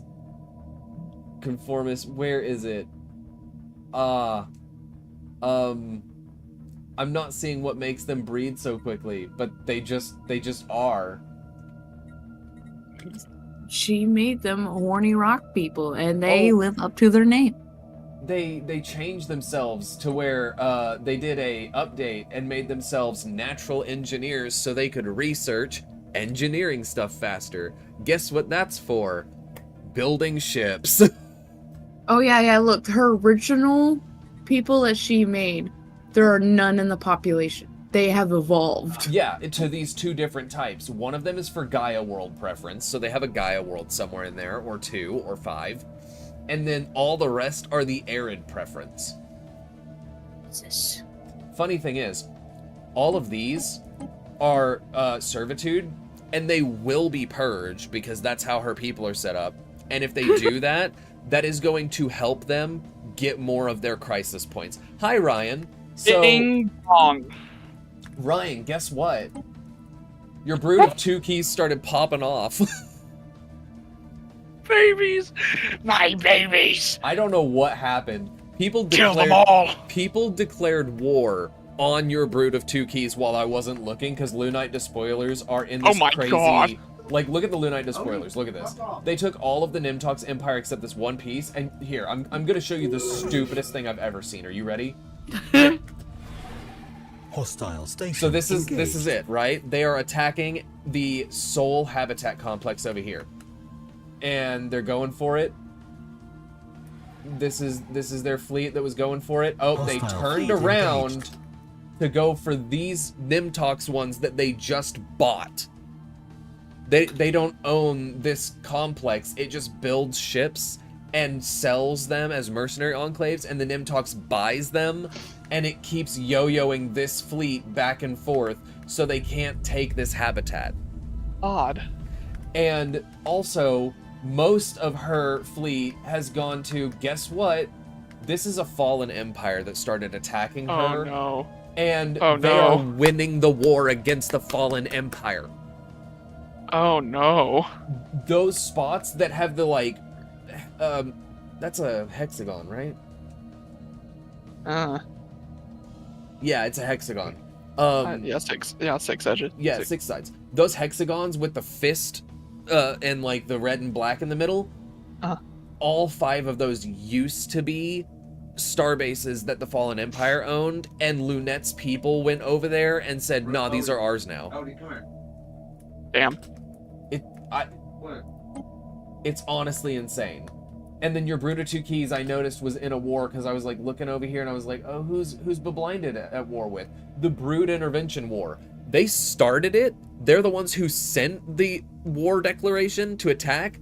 Your people are defending and taking territory. Good. And they are also with less war exhaustion. Wait, no, they have more war exhaustion, I think. But they have been taking territory, which makes them kind of winning, in a way. Wonderful. It's weird. I don't know how they're getting away with it. Well, it's because they're mine. Also, we have our Avengers starting to assemble. So remember how the Crime Syndicate had taken the perk for Defenders of the Galaxy? Uh-huh. So did the Crash Kalari Commonwealth, Oh, which God. those two are in a federation together, so they're working together on that. And Chance's Ignore Chansu systems took that and got voted the Galactic Custodian, which means What that the they're the fuck? ones that are appointed to defend the galaxy by the galactic Why? community. And they could be getting voted into Galactic Emperor later if they keep That playing is their so cards dumb. right. That is so dumb. Yeah, and I ween. so there's a map mode that shows like unified people that are like federations together, so that you can see how much territory they own. This is what happens whenever I do that. Everything that is black and purple down here and over here is the same federation of Phase Corinth, Bad Chansu, Ignore Chansu, Divine Covenant, and Pechuvian Enclave. Everything that's blue over here is the Kalari Commonwealth, Failed Empire, Savangelan Syndicate, Principality of Cierta, and this Administration of Krail. I don't know how they spread so far, but they did, and they're about to take over the Ilarian Chu Empire. Everything is just super chaotic right now. Fantastic.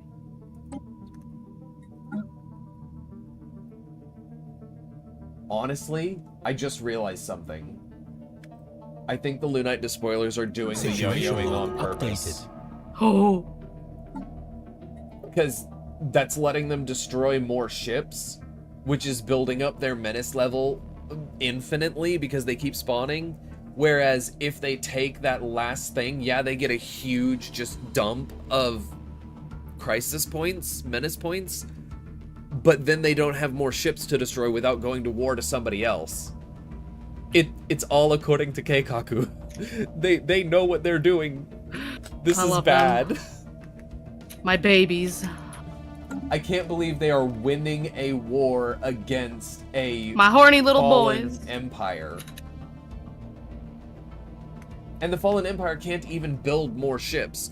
The rule for a Fallen Empire is they cannot build more ships because they Hostile are a fleet Fallen engaged. Empire unless they awaken. If they awaken, they can build as many ships as they want. But right now, all of their force is in Lunite Despoiler's territory, taking just a few of her many star bases. And Lunite Despoilers are building a bunch of stuff to take this, keep taking these back to keep them busy, and go over and just wreak havoc in this area. I got it. I know the perfect thing for this fallen empire who thinks they're big braining Lunite. Oh, brother, this guy stinks! Yep, that was perfect. Okay, so it looks like the Brooder 2 Keys is having a little bit of trouble with Bablindian starting to make a comeback. Sorry, Ryan. Your people were hanging in there for a long time. They've made it to the year 2421. Somebody kill off my platypus people already, for Christ's sakes. I mean, there are people working on that. They've lived for too long. They weren't supposed to make it this long. I know, you did not design them to last. Their planet exploded, guys. Their Did it homeworld- already explode? Their homeworld had to have exploded because it was a 30-year time. Like Oh, yeah, 30 it's to 100 years. It's been over 200 years. It Yeah, had it's to already- have blown up. It's already exploded. It went gone. Bye. Like, I didn't even let them keep their home planet. Yeah, this is I don't know what I expected whenever I came up with the idea of doing this, but I don't think I thought it would get this chaotic. I don't think that whenever I was thinking about this, I was like, there's gonna be a few, like, you know, factions that join together. Some of the ones that want to kill everybody will, like, you know, cause some trouble here and there, make waves, and then everything has happened. The Lunite Despoilers wiped out. Now, if they can get the Nimtox Empire, 4 or 5 empires alone. By the way, Ryan, we miscounted. It was not 4. It was 5 that completely died out. Oh, damn. Turns out that Donovan's Light Zen Empire, the ones that did the slaving, they had one too many rebellions and split off into one too many different factions to the point where they died by self-destruction. Lovely. And what's going on with the crisis? That's what we're talking about, though.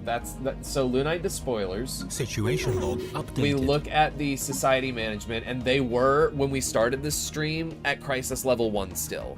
They have made it to crisis level 4, and are almost to level 5. They need 2,500 more crisis points to get there, and they're getting them quite steadily, because they were at 6,000 earlier. And once they get there, they get the aetherophasic engine frame, which that will be what they build and that kills everything. That kills everything. But to help them defend that, they get what are called Star Eater ships, and they get 2 of them already pre-built for free that start in their home system. And they can build more. It's a perk called Eclipse and Apocalypse. They can go to a system that is an enemy system, and they can use the Star Eater ship to blow up the star and supernova it, destroying all planets and everything else, all like research stations or outposts in that system by the supernova and creating a new black hole. Lovely. And they get 2 of those, and they're very strong. They're very strong ships. This is insane. Somehow they were below 100,000 in like fleet strength, and they're back up to 162,000 in fleet strength. That's how fast they build these. They've built almost 100,000 worth of fleet strength in the matter of minutes. I want to look at their fleet management. I want to look at their ship design. They're probably not really using these, but this is their Corvette. It has good point defense, long-range missiles, and then close-range combat. Oh, here's what they're mostly using. Oh, that is just explosions galore. Torpedoes and rockets. That's all it is. That one has an autocannon.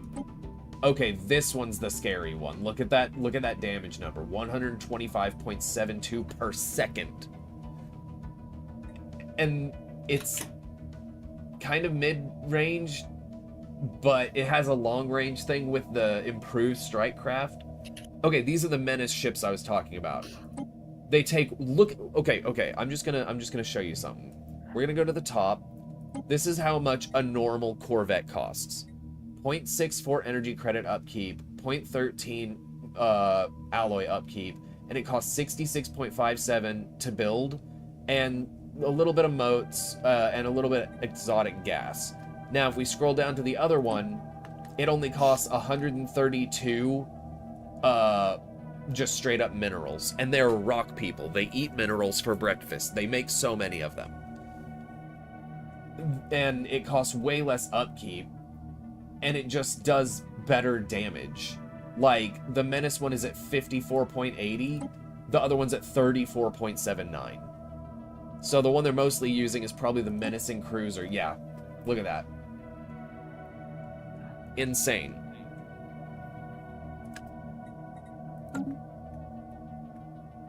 Oh, the military's going back up. Situation log updated. Hostile fleet engaged. I think they're waiting to land on this planet until Hostile they can station bombard engaged. it. They're like, if we stop getting interrupted over here. Please, just destroy the stupid. You're stronger than that keep is. Just destroy it already. Get done with it.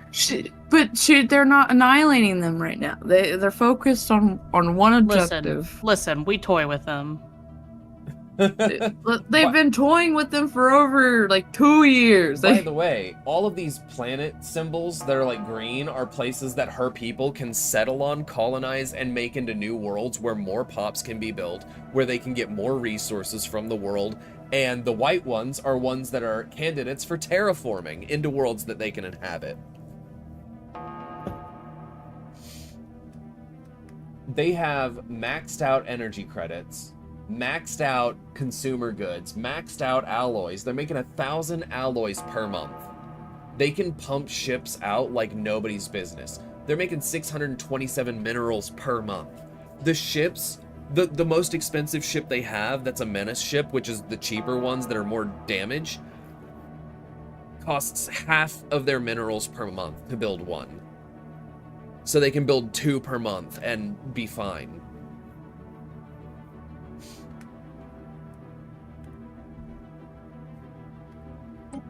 I don't think that the game is going to end before 10 o'clock, but I thought that I had like 7 more streams of this. This might turn into end game next stream next week on Sunday. This is insane.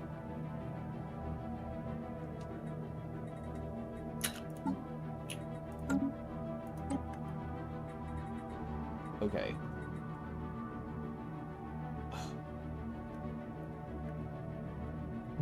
The Brood of Two Keys is almost wiped out by the Confederate Bablandian colonies. And Phase Corinth snuck in there. Crash Katitos Corporation just took a spot from what I think used to be Sassafras Raveners. No, from the Brood of Two Keys. They're part of that war.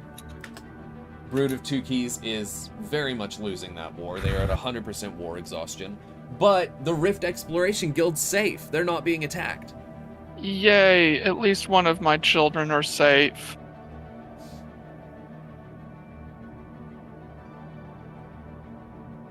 Yeah, nobody's messing with them. I think they're friendly terms with quite a few people. Is Phase Corinth part of the ones attacking? Hold on. That's the Sassafras Self-Protection War. They're trying to wipe out the Sassafras people. I like how anywhere I look and see what. Look at that. Why was there a small tiny? Look at that tiny divine covenant. Look at it. Oh yeah, they came over here as part of the. So they came over here with Pechuvian Enclave and Phase Corinth Empire and Ignore Chansu Systems to take some of the Sassafras area earlier, and they happen to take those 2 systems. Well, they have a real hard-on for not committing to one area. Yeah, because they started like what in this one, I think, and then they went that there. one over there, and they're like they can't touch, and then now they're like, let's get this one way over here. Yeah. They refuse to let them touch. It happened. Yes! They absorbed all of this. They are now one of the biggest federations, and now they can start attacking the Lunite despoilers after they recover. You're screwed, Lynette. The Rock Boys had a good run. It's fine. It's okay. My mafia people are gonna fuck the shit out of them. It's gonna be the greatest send off of their good. life. They like that, you know. That's all they're looking for. They like that. That's what they're looking for. That was the goal. That's what they wanted all along. They just wanted somebody to fuck them harder. True. That's why. That's why they're so aggressive. Donovan said it's sad seeing Chase being used for grinding. No. Yippee! Yeah, yippee, Sandy. Oh, that's funny. Oh my god, look at my syndicate military just shooting up. Yeah, they're preparing for something. They are like, Oh. and the worst part is, they combine their fleet strength with the Commonwealth. So that is easily over 500,000 fleet strength, maybe 6. Oh yeah, once they recuperate, it's on. No, it's 500,000 for sure. It's over 500,000. My brain is not doing math well right now. They're like, okay, time for a Become the little mini crisis, break. become the bottoms. I mean, funny thing is, the one that became the crisis is the one at the top of the map. True. The rock people spawned in the right place. They're just, they're just really dominant people that want to be dominant. Okay, they want to be dominated. They want the revolt to be reversed. If this game ended by score at a certain year, they would have won a long time ago, because they have held first place for so long. Sandy said they're just like me. Situation log updated. Everybody wants to change of pace once in a while. They're like, yeah, taking over the We are being whole attacked by a galaxy. fallen empire, an ancient precursor civilization that we currently can scarcely hope to defeat. It would be advised to cut our losses and surrender. Why is that a tic-tac-toe board? Whoa. That shows the X's are gonna win in the next turn no matter what. Like, no, you've been winning that war, and you still are. You went over to their home spot and was like, yeah, we're gonna take your shit. Look at this. Still, the left side, Lunite despoilers, 0% war exhaustion. The right side, the attackers, the fallen empire, 37% war exhaustion. This is not normal.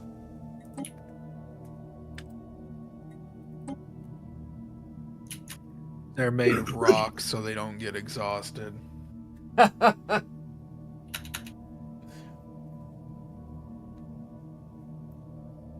All you need is a good pickaxe. Break them apart.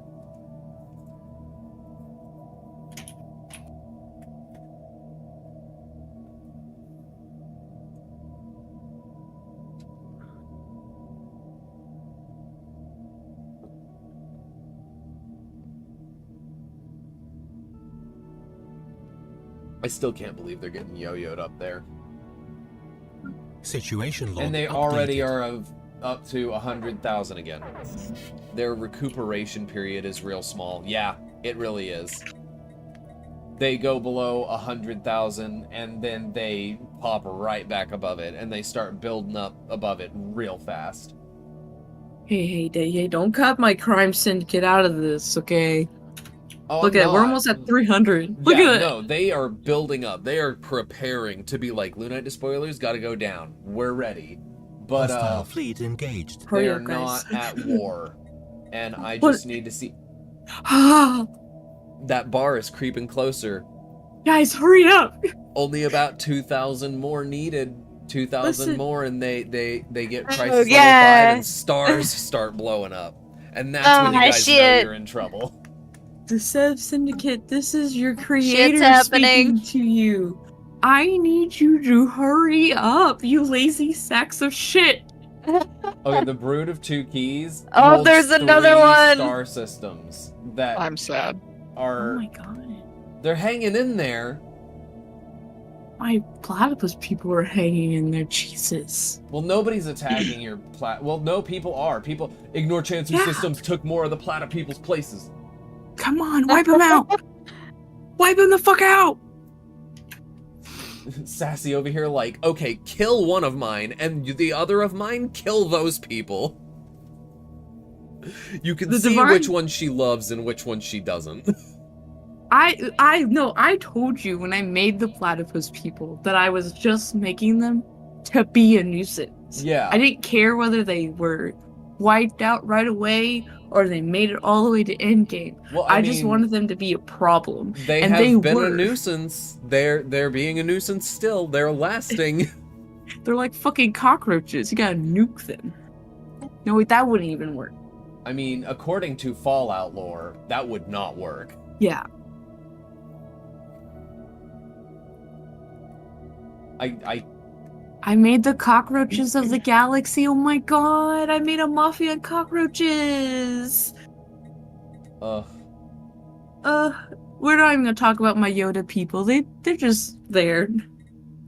Okay, I'm trying to figure out what exact. Oh! Council denouncement. Savanti Cart Cognizance. They haven't done anything. Oh! Ignore Chansu Systems is trying to do a council denouncement of the Confederated Bablindian colonies. Donovan, the Galactic Council is about to denounce your people, and if they do that, you will suffer heavy penalties to a lot of different things. Oh, okay. Can we so, denounce the Rockmen? they're not in the galactic community, so you actually can't denounce the Rockmen. Can we fucking murder them? Because that really would be nice. So here's what's gonna happen. Since not everybody is declaring war on them, right?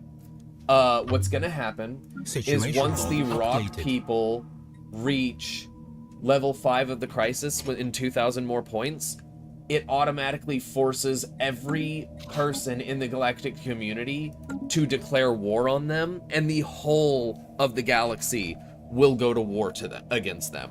And at that point, it's whether they can hold off the rest of the galaxy long enough to build their engine and supernova every star, or if they get swallowed up by all the different forces attacking them at the same time.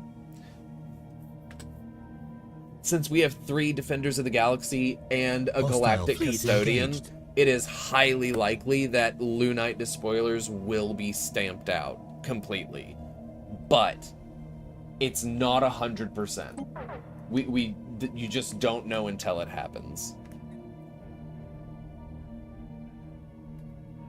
Dongi said he didn't do nothing.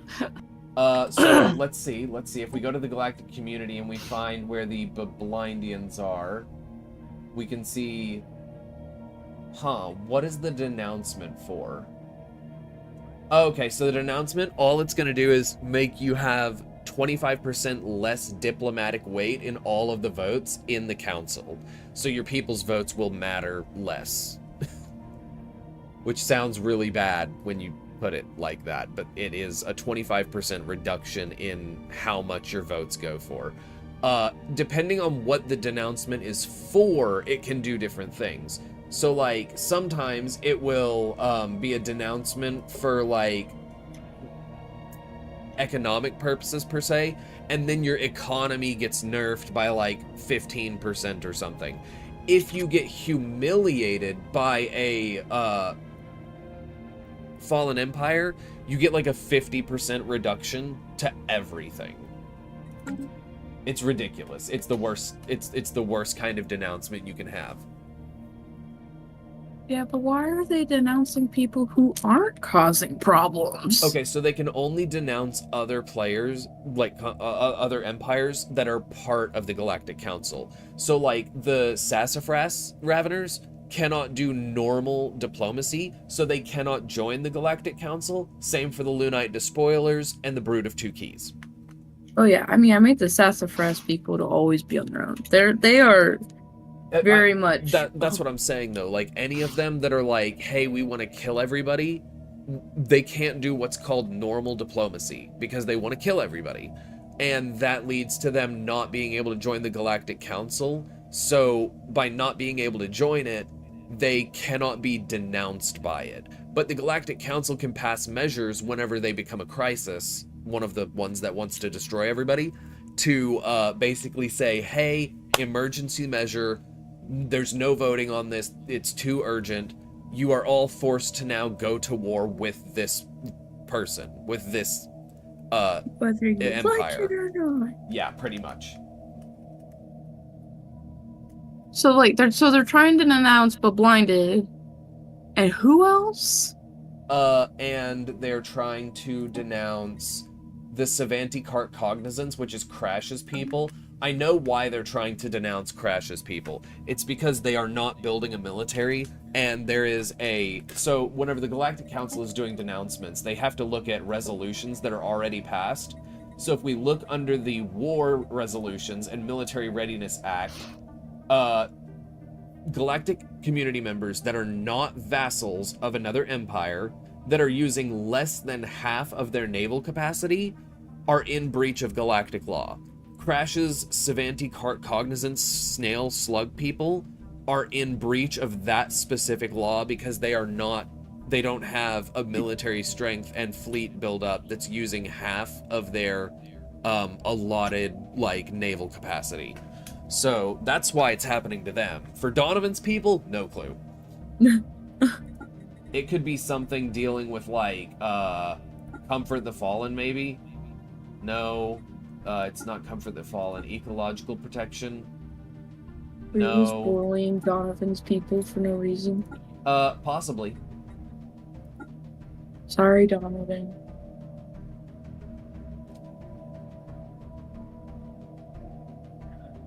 Huh. Maybe it's the So, Guardian. you know how in Danganronpa 1, the first case is like the easiest shit to solve on the face of the planet? Yeah. This one is convoluted AF.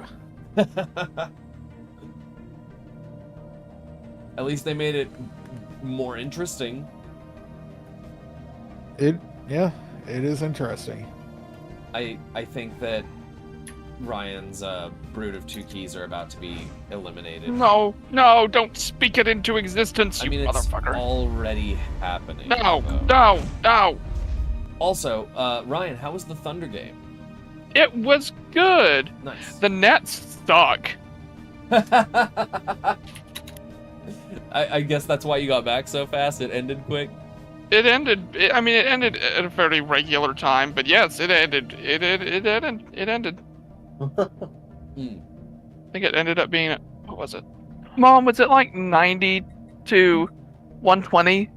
Was that, or no, not 90. It was like 100 to, well, no, you don't have to. Okay, so hang on. I need to Situation check something. log updated. So looking at Faye's Corinth Empire and looking at their friends. Oh, dear God, Claire is calling me. Oh! Okay, I had to get that off my You chest. hate Thanks. Claire even more than I do. Okay. So it looks like the Federation that is like the bad Chansu to spoilers, Arch Divine Covenant, Phase Corinth Empire, Ignore Chansu Systems and all that, Petuvian Enclave and everything. It looks like they are on friendly terms with the Federation that is the Savangelan Syndicate, Traxfield Empire, Crash Clary Commonwealth, 13 Corps and all that. And if I would think so. if they're both friendly to each other, they both are the ones that have people that are defenders of the galaxy. It's gonna make going to war against the Lunite Despoilers together that much easier. The Despoilers aren't at the top anymore. Catitos Corporation actually is now at the top of the scoreboard. For the first time ever. And it is strictly, I believe, because the Lunite Despoilers' military strength dropped as much as it did. If it didn't, then the Lunite Despoilers would absolutely be in first place. It's a small lead, but it's a lead. Everyone loves a good underdog story. The Catinos Corporation and the Babylonian colonies are once again at war with, you guessed it, the fallen empire of the Eru Conservers. Good luck to you. Honestly, I kind of want to keep stream going until the Lunite Despoilers hit that stage 5 mark and save there and let the next stream be the climax of that whole thing happening. Oh, yeah. Climax. They love that. I'll be back. They love a good climax, Okay, my see you rock when you get people. Let's see here. Oh, they are so close.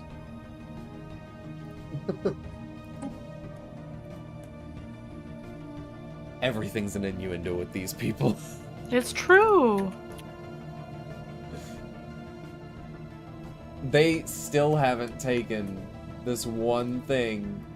They're still getting yo-yoed.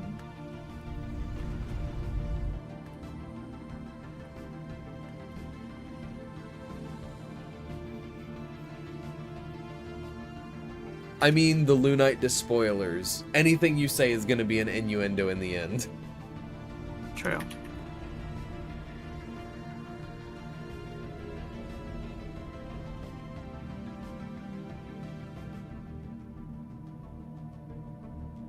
they gonna finish off the Sassafras Raveners, or are they just gonna, like, leave them be? Like, what is going on here? Situation log updated. Okay, so they've taken those, they've taken that. It's this one over here. Oh, that's also been taken. Okay, yeah. Once that war ends, I think the Sassafras Raveners are going to be gone. At this point, someone needs to go into Nimtaku territory and throw them a bone. Give them some help. Yeah, if somebody could go into the Nimtox territory and give them some help, that would be great for them. Like, they could actually, you know, maybe pull it back. Oh, Lunite Despoilers made it into first place again. Go, homies.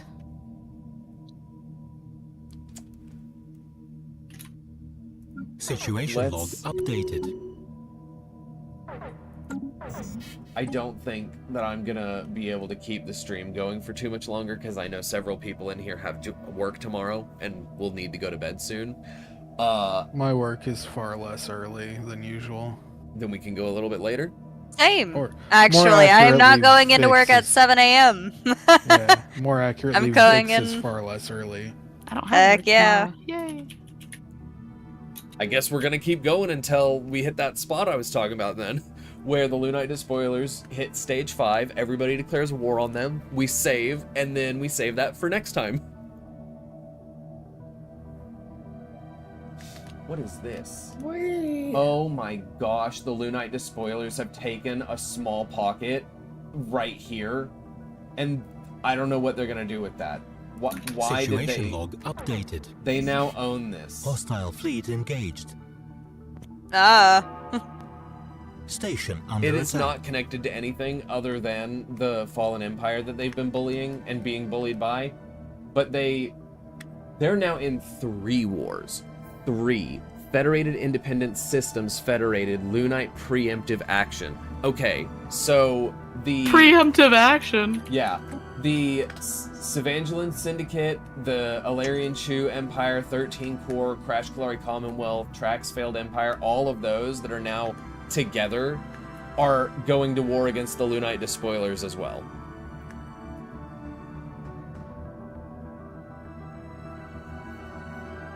So they're finally trying to, like, put the brakes on it and, like, stop.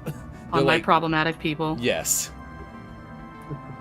We're gonna need you Situation to log stop. updated. You're gonna try to destroy the whole That's galaxy. exactly what your people sound like.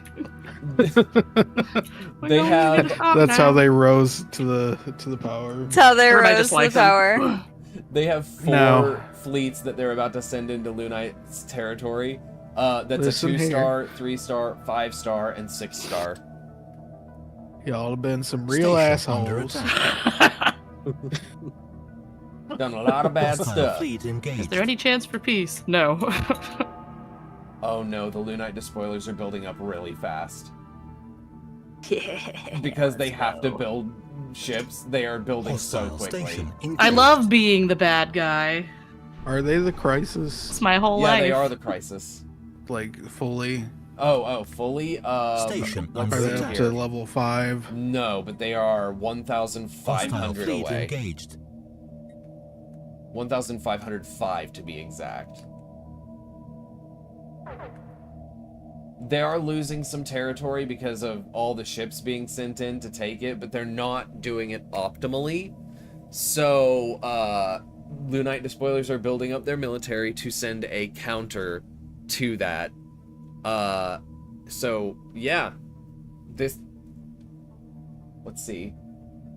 Oh, wow. They're at 0% war exhaustion on everything. On every single war that they're in. All 3 of them. And they've already got the Federated Independent Systems that are attacking them at 2% war exhaustion. It just started. We're rock hard for killing people. But you are losing territory. They have gained a system in your area, and 13 Corps has spread its influence. Excellent. I mean, no, don't do that. No, don't do that. Bad. Let's see here. don't know which one is your home world. I think it's this one. Maybe.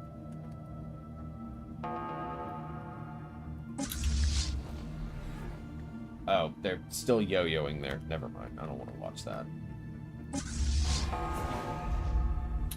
Oh, yeah, no. Look at all of those ships attacking your one planet. Just everything here. They've got a space dragon. They've got space amoebas. They've got a little bit of everything. And they're sending more.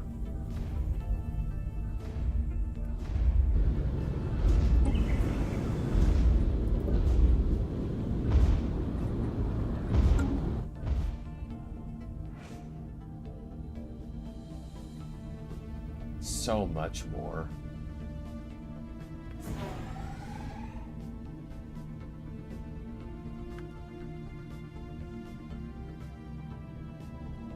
If your people, the Lunite Despoilers, if they build enough ships, right, and send it after that force and drive them back, that will definitely push them over to becoming the Crisis. With how many there are, I can't imagine it not.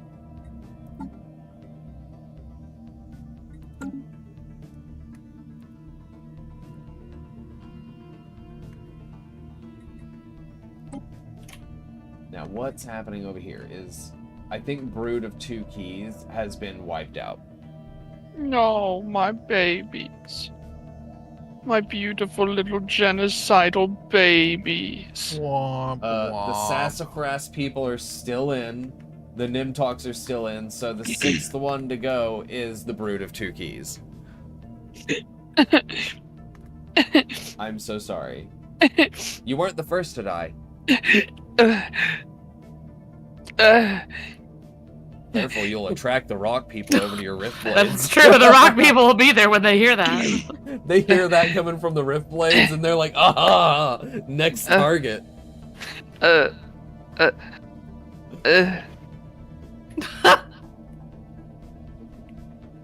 This is looking like it's split mainly among three different forces. It's the Galactic Merchant Coalition, the Lunite Despoilers, the Union of Sapient Nations, and the Federated Independent Systems. Those are the main three forces across this galaxy.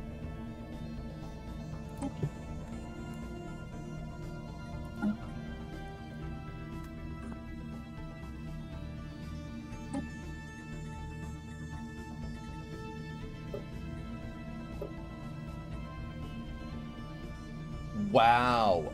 Every single one. Wait, hold on. Wait, what? Explain this to me. I'm looking at this, and they're voting on denouncing the Savanti Cart Cognizance, right? Mm-hmm. Why is Savanti Cart Cognizance voting yes? We don't want to be here. They want it. They're like, do it. No balls. Huh. The only one voting no is the technocracy of Donzoi. Oh, that's because they Self-hate. got denounced earlier. Oh, yeah. Bablindian's rank 3. Maybe they were rank 2 for a second. I gotta check over here and click into this. 1,221.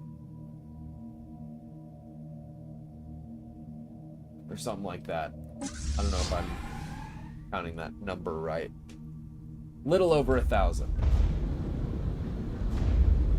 It is taking this huge fleet, all of these.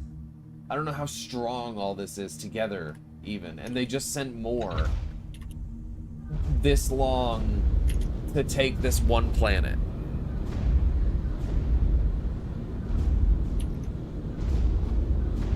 It's a single Hostile planet. Station engaged.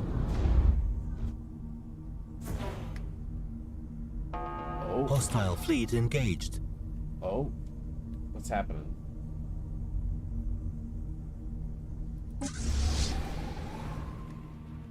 Oh, they're taking Crash Kalari's station that they took from them. They're taking it back.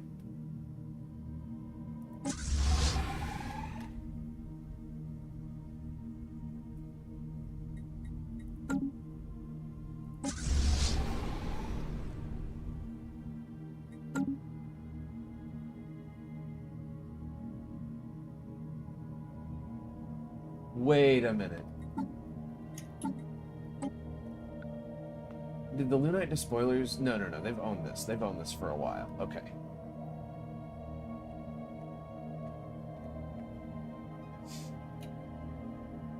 Huh. I can't believe the Sassafras Raveners have lived this long in this war. Did the Lunite Despoilers take another world right by that fallen empire to the bottom right? Oh, yeah, they did. They took... Oh, wait, you're right. A second one. Oh, gosh. Wow. They just don't care.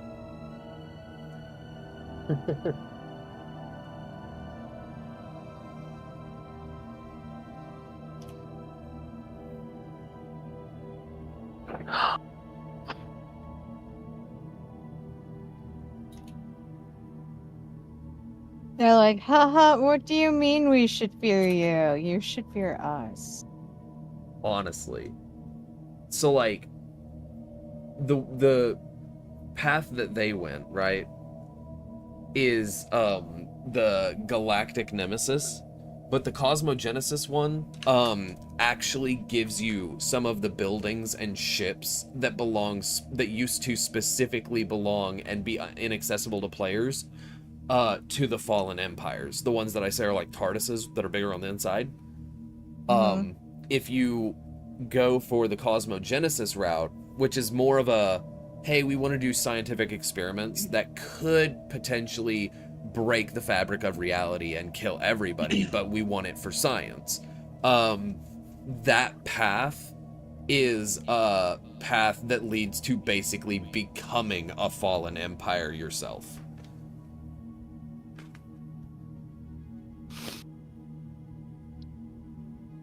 They're still winning every single war.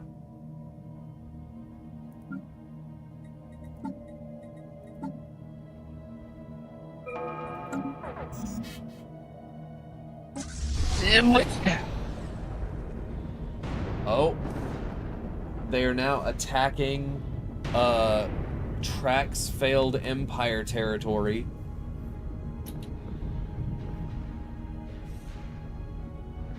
Lovely. Construction ship under attack.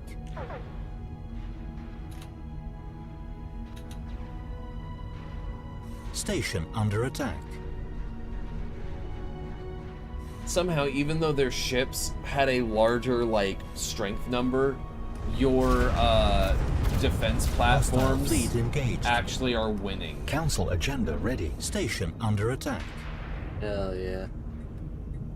I am impressed. Wait, who are we talking about here? Damien's Trax failed empire has a starbase that, even though Lunite Despoilers had a fleet that had, like, more than double the actual, like, fleet strength of this starbase, I guess the starbase outranged them and had better accuracy, and it ended up destroying, like, almost all of their ships. Now there's just a few ships left that are outranging the starbase and slowly, very, very slowly whittling it down. Because it's more... 580 fleet strength versus 6.7 thousand. It's gonna take a while. They're gonna be there a minute.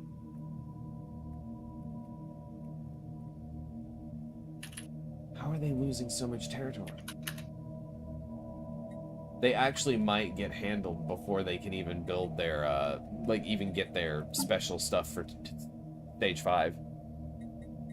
Because they're not building ships fast enough.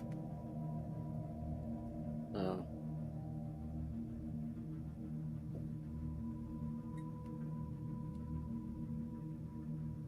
They're not even declared a crisis yet. So, like, the ones who are defenders of the galaxy technically shouldn't be getting the bonus against them. It's just that they're attacking at the right time while they're busy with the other wars and lost all their fleet.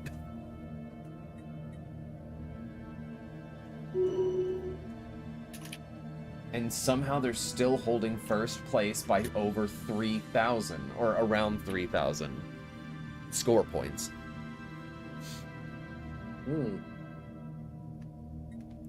Now, here's the tricky thing, okay?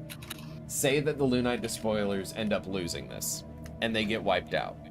That'll be a huge boon for everybody else on the map, but then it leads to who's going to win and how, and that also eliminates them as a crisis. So then it becomes, which crisis will the game generate? Will it be the AI uprising? Will it be the somebody uses a jump drive that punches a hole through dimensions and opens it up to invaders? Will it be Fallen Empire's awakening and duking it out and everybody being caught in the crossfire? Who knows?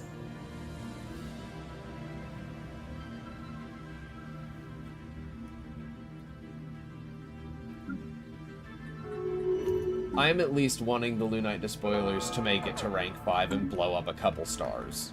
I want that. Me too. I think it'd be fun. How many points is left for them? A little under 1,000. It's like 800 or something. They're not climbing as quickly as they were because they're not destroying. If they destroyed the Nimtox Empire, huge boon. Then they could send all their forces to face other things, and they could destroy more ships than what they're destroying currently by that yo-yo effect that's going on. And that would allow them to way more quickly build up the menace points. So the problem really is the Nimtox Empire holding out even stronger than the Sassafras Empire because of how this is just yo-yoing them. It is the weirdest strategy that should not be working.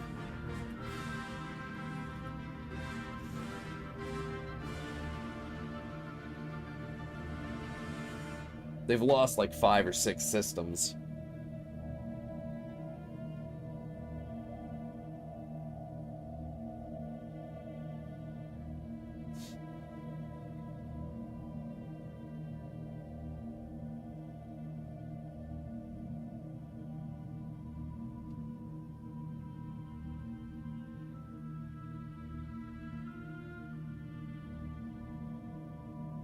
Oh, no, did they gain systems back? I don't think they did, because... Huh. Oh, they gained this one back, maybe.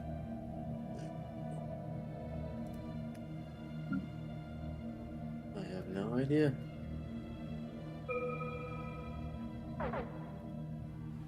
Is this the force with the... Yeah, this is the force with the dragon. They're trying to take another planet.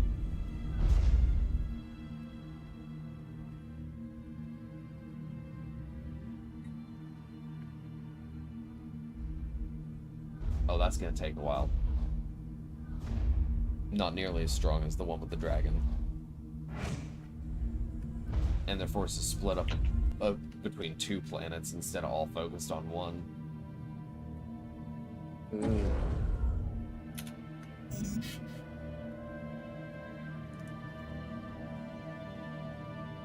Oh, the love. What the dog doing?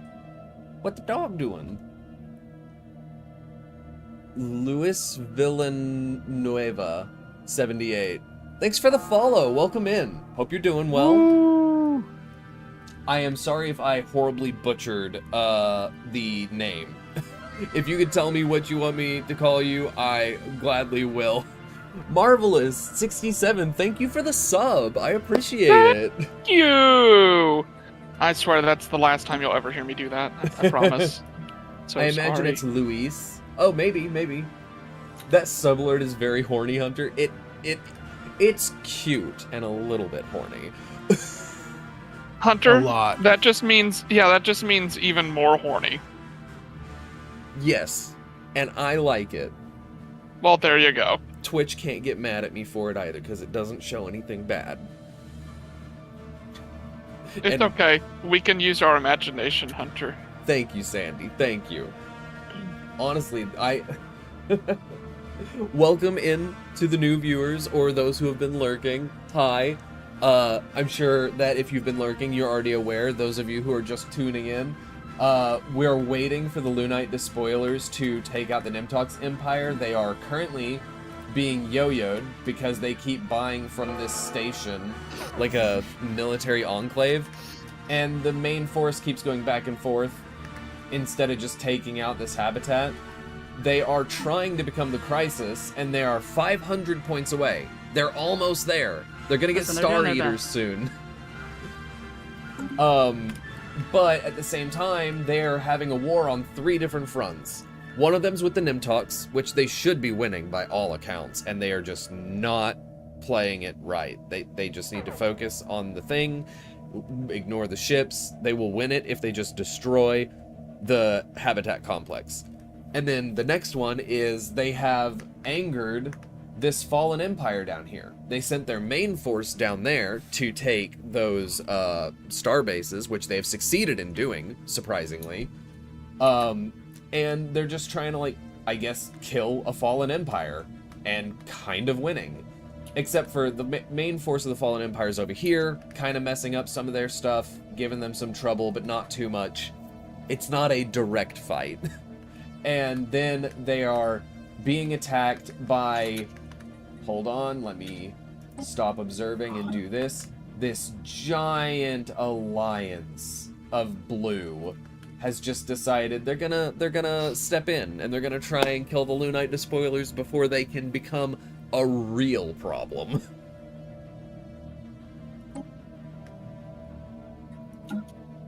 And then we have kind of just chaos over here, and one other empire that is like... So the Lunite Despoilers want to kill everybody. The Sassafras Raveners are platypus people, hive mind, that want to eat everybody. Same thing. Kill them all, eat them all, whatever. It's just the rock people are kind of horny, and the Sassafras Raveners are hungry.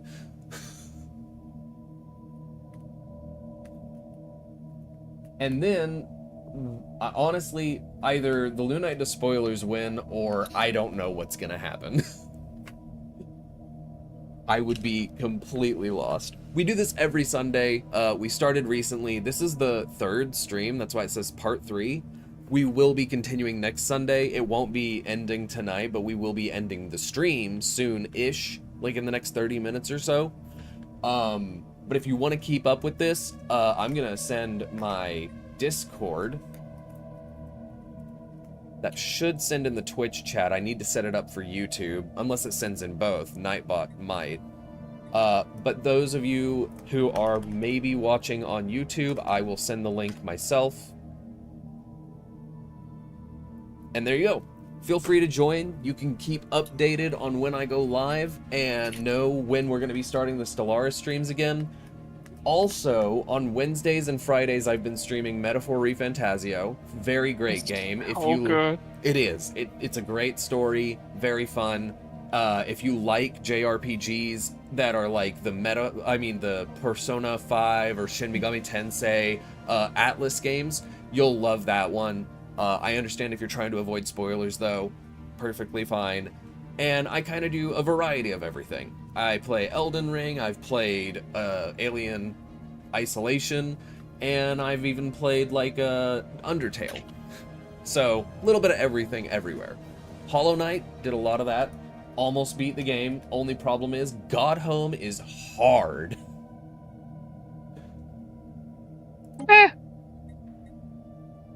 Don't you and me, Ryan. You haven't even... Have you beaten Hollow Knight? No, I got stuck on the first Hollow Knight fight and I stopped playing it. It's hard.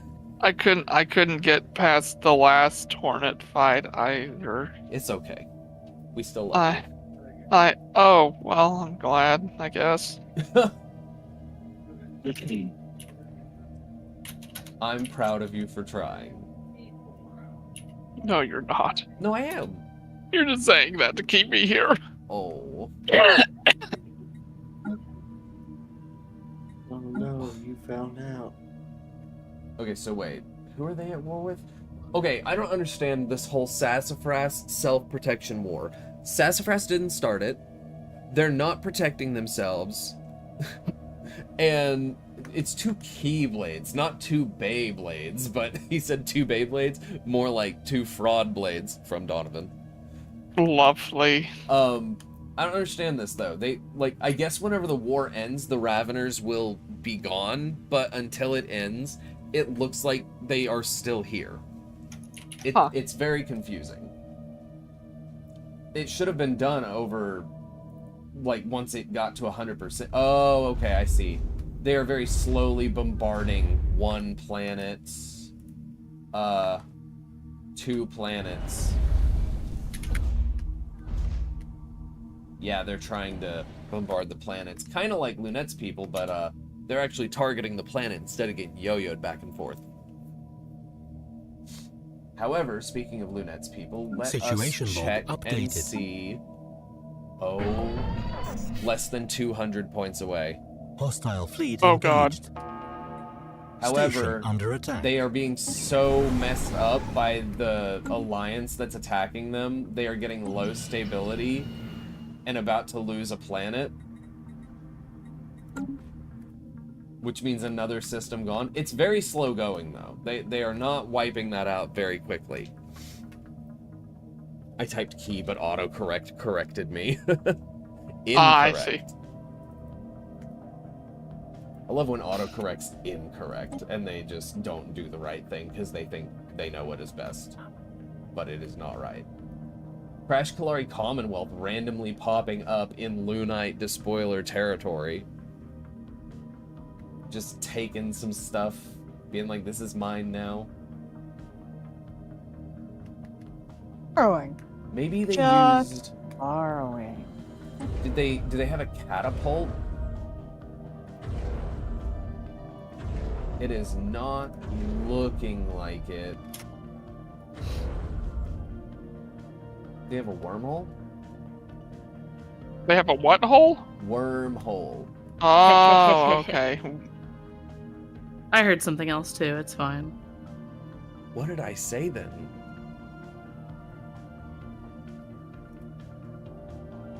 What did you guys hear? You said wormhole. They're Oh. just being silly. Yeah, I'm just being dirty. Don't worry. Okay. Must be firm hole. Or wormhole. Oh. Ooh, warm. Okay. I could see that, yeah. We do have a stream titled Horny Rocks Are Dangerous. The horny rocks are looking for wormholes. They found the Nimtox Empire and they are getting a lot of action out of that one system.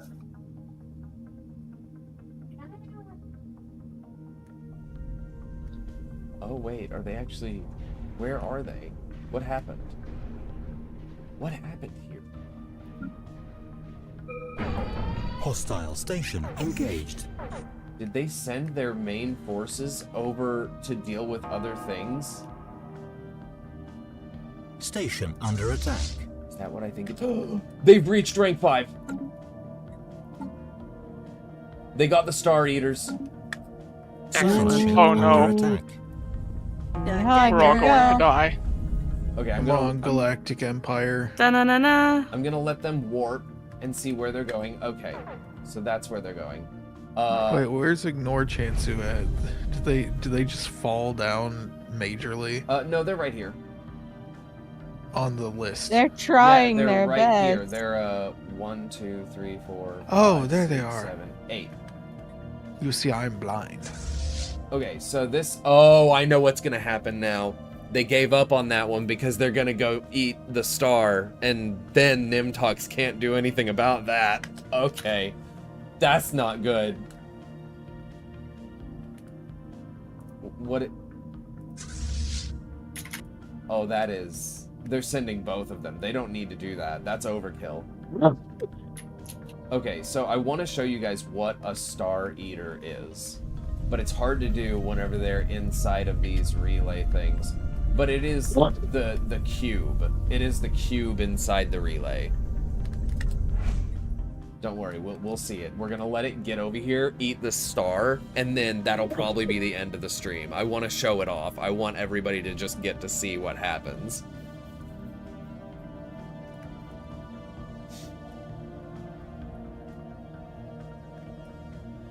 So now, if we look at the wars that the...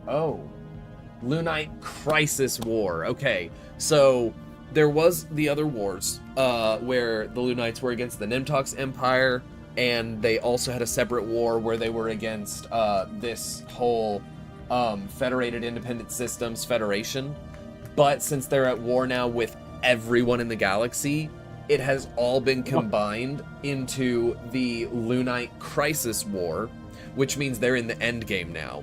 They are now trying to finish being the Crisis and win the game, or die trying by all the other people going to war. Let's with them. fucking go. Let's fucking go. The only other one that is like separated out is because it's a fallen empire. It's still the Lunite anti-AI police action war, and they are still winning that war against them. Okay, it's almost there. Hostile station engaged. Station World domination under or attack. bust.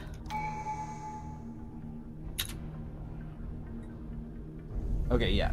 There's the cubes. They are 49.6 thousand military strength by themselves.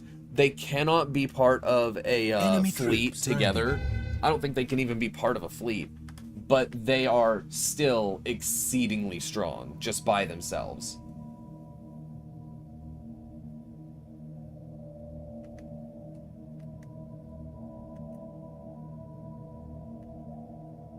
Enemy troops landing. Okay, here we go. Both the Star Eaters are in the system. We're gonna get to see Hostile it. fleet engaged. Oh, that 1.5 thousand is under not gonna attack. be able to stop them. You don't say. I know that that's stating the obvious, but still.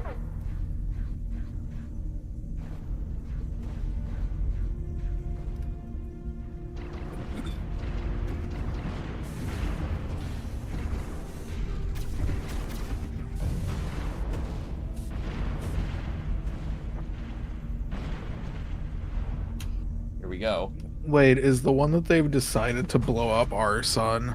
No, it is, the star's name is Absinthian? See, the reason I thought that is because I swear I see Venus right there. Huh. It's a toxic world. I don't know why it's named Venus. Okay, ready? This is what a Star Eater does. Each star.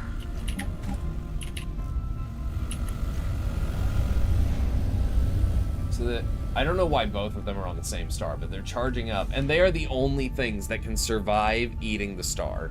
Anything else in the system, gone. Like Deadly Rock over here that they own, this planet that they have people on, they're all gonna die.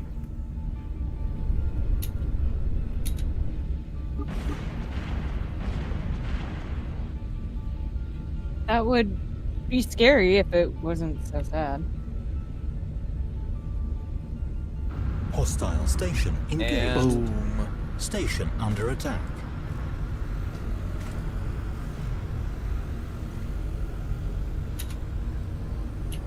I don't think they're gonna make it, Jim. Nope. Oh. Star Eaters.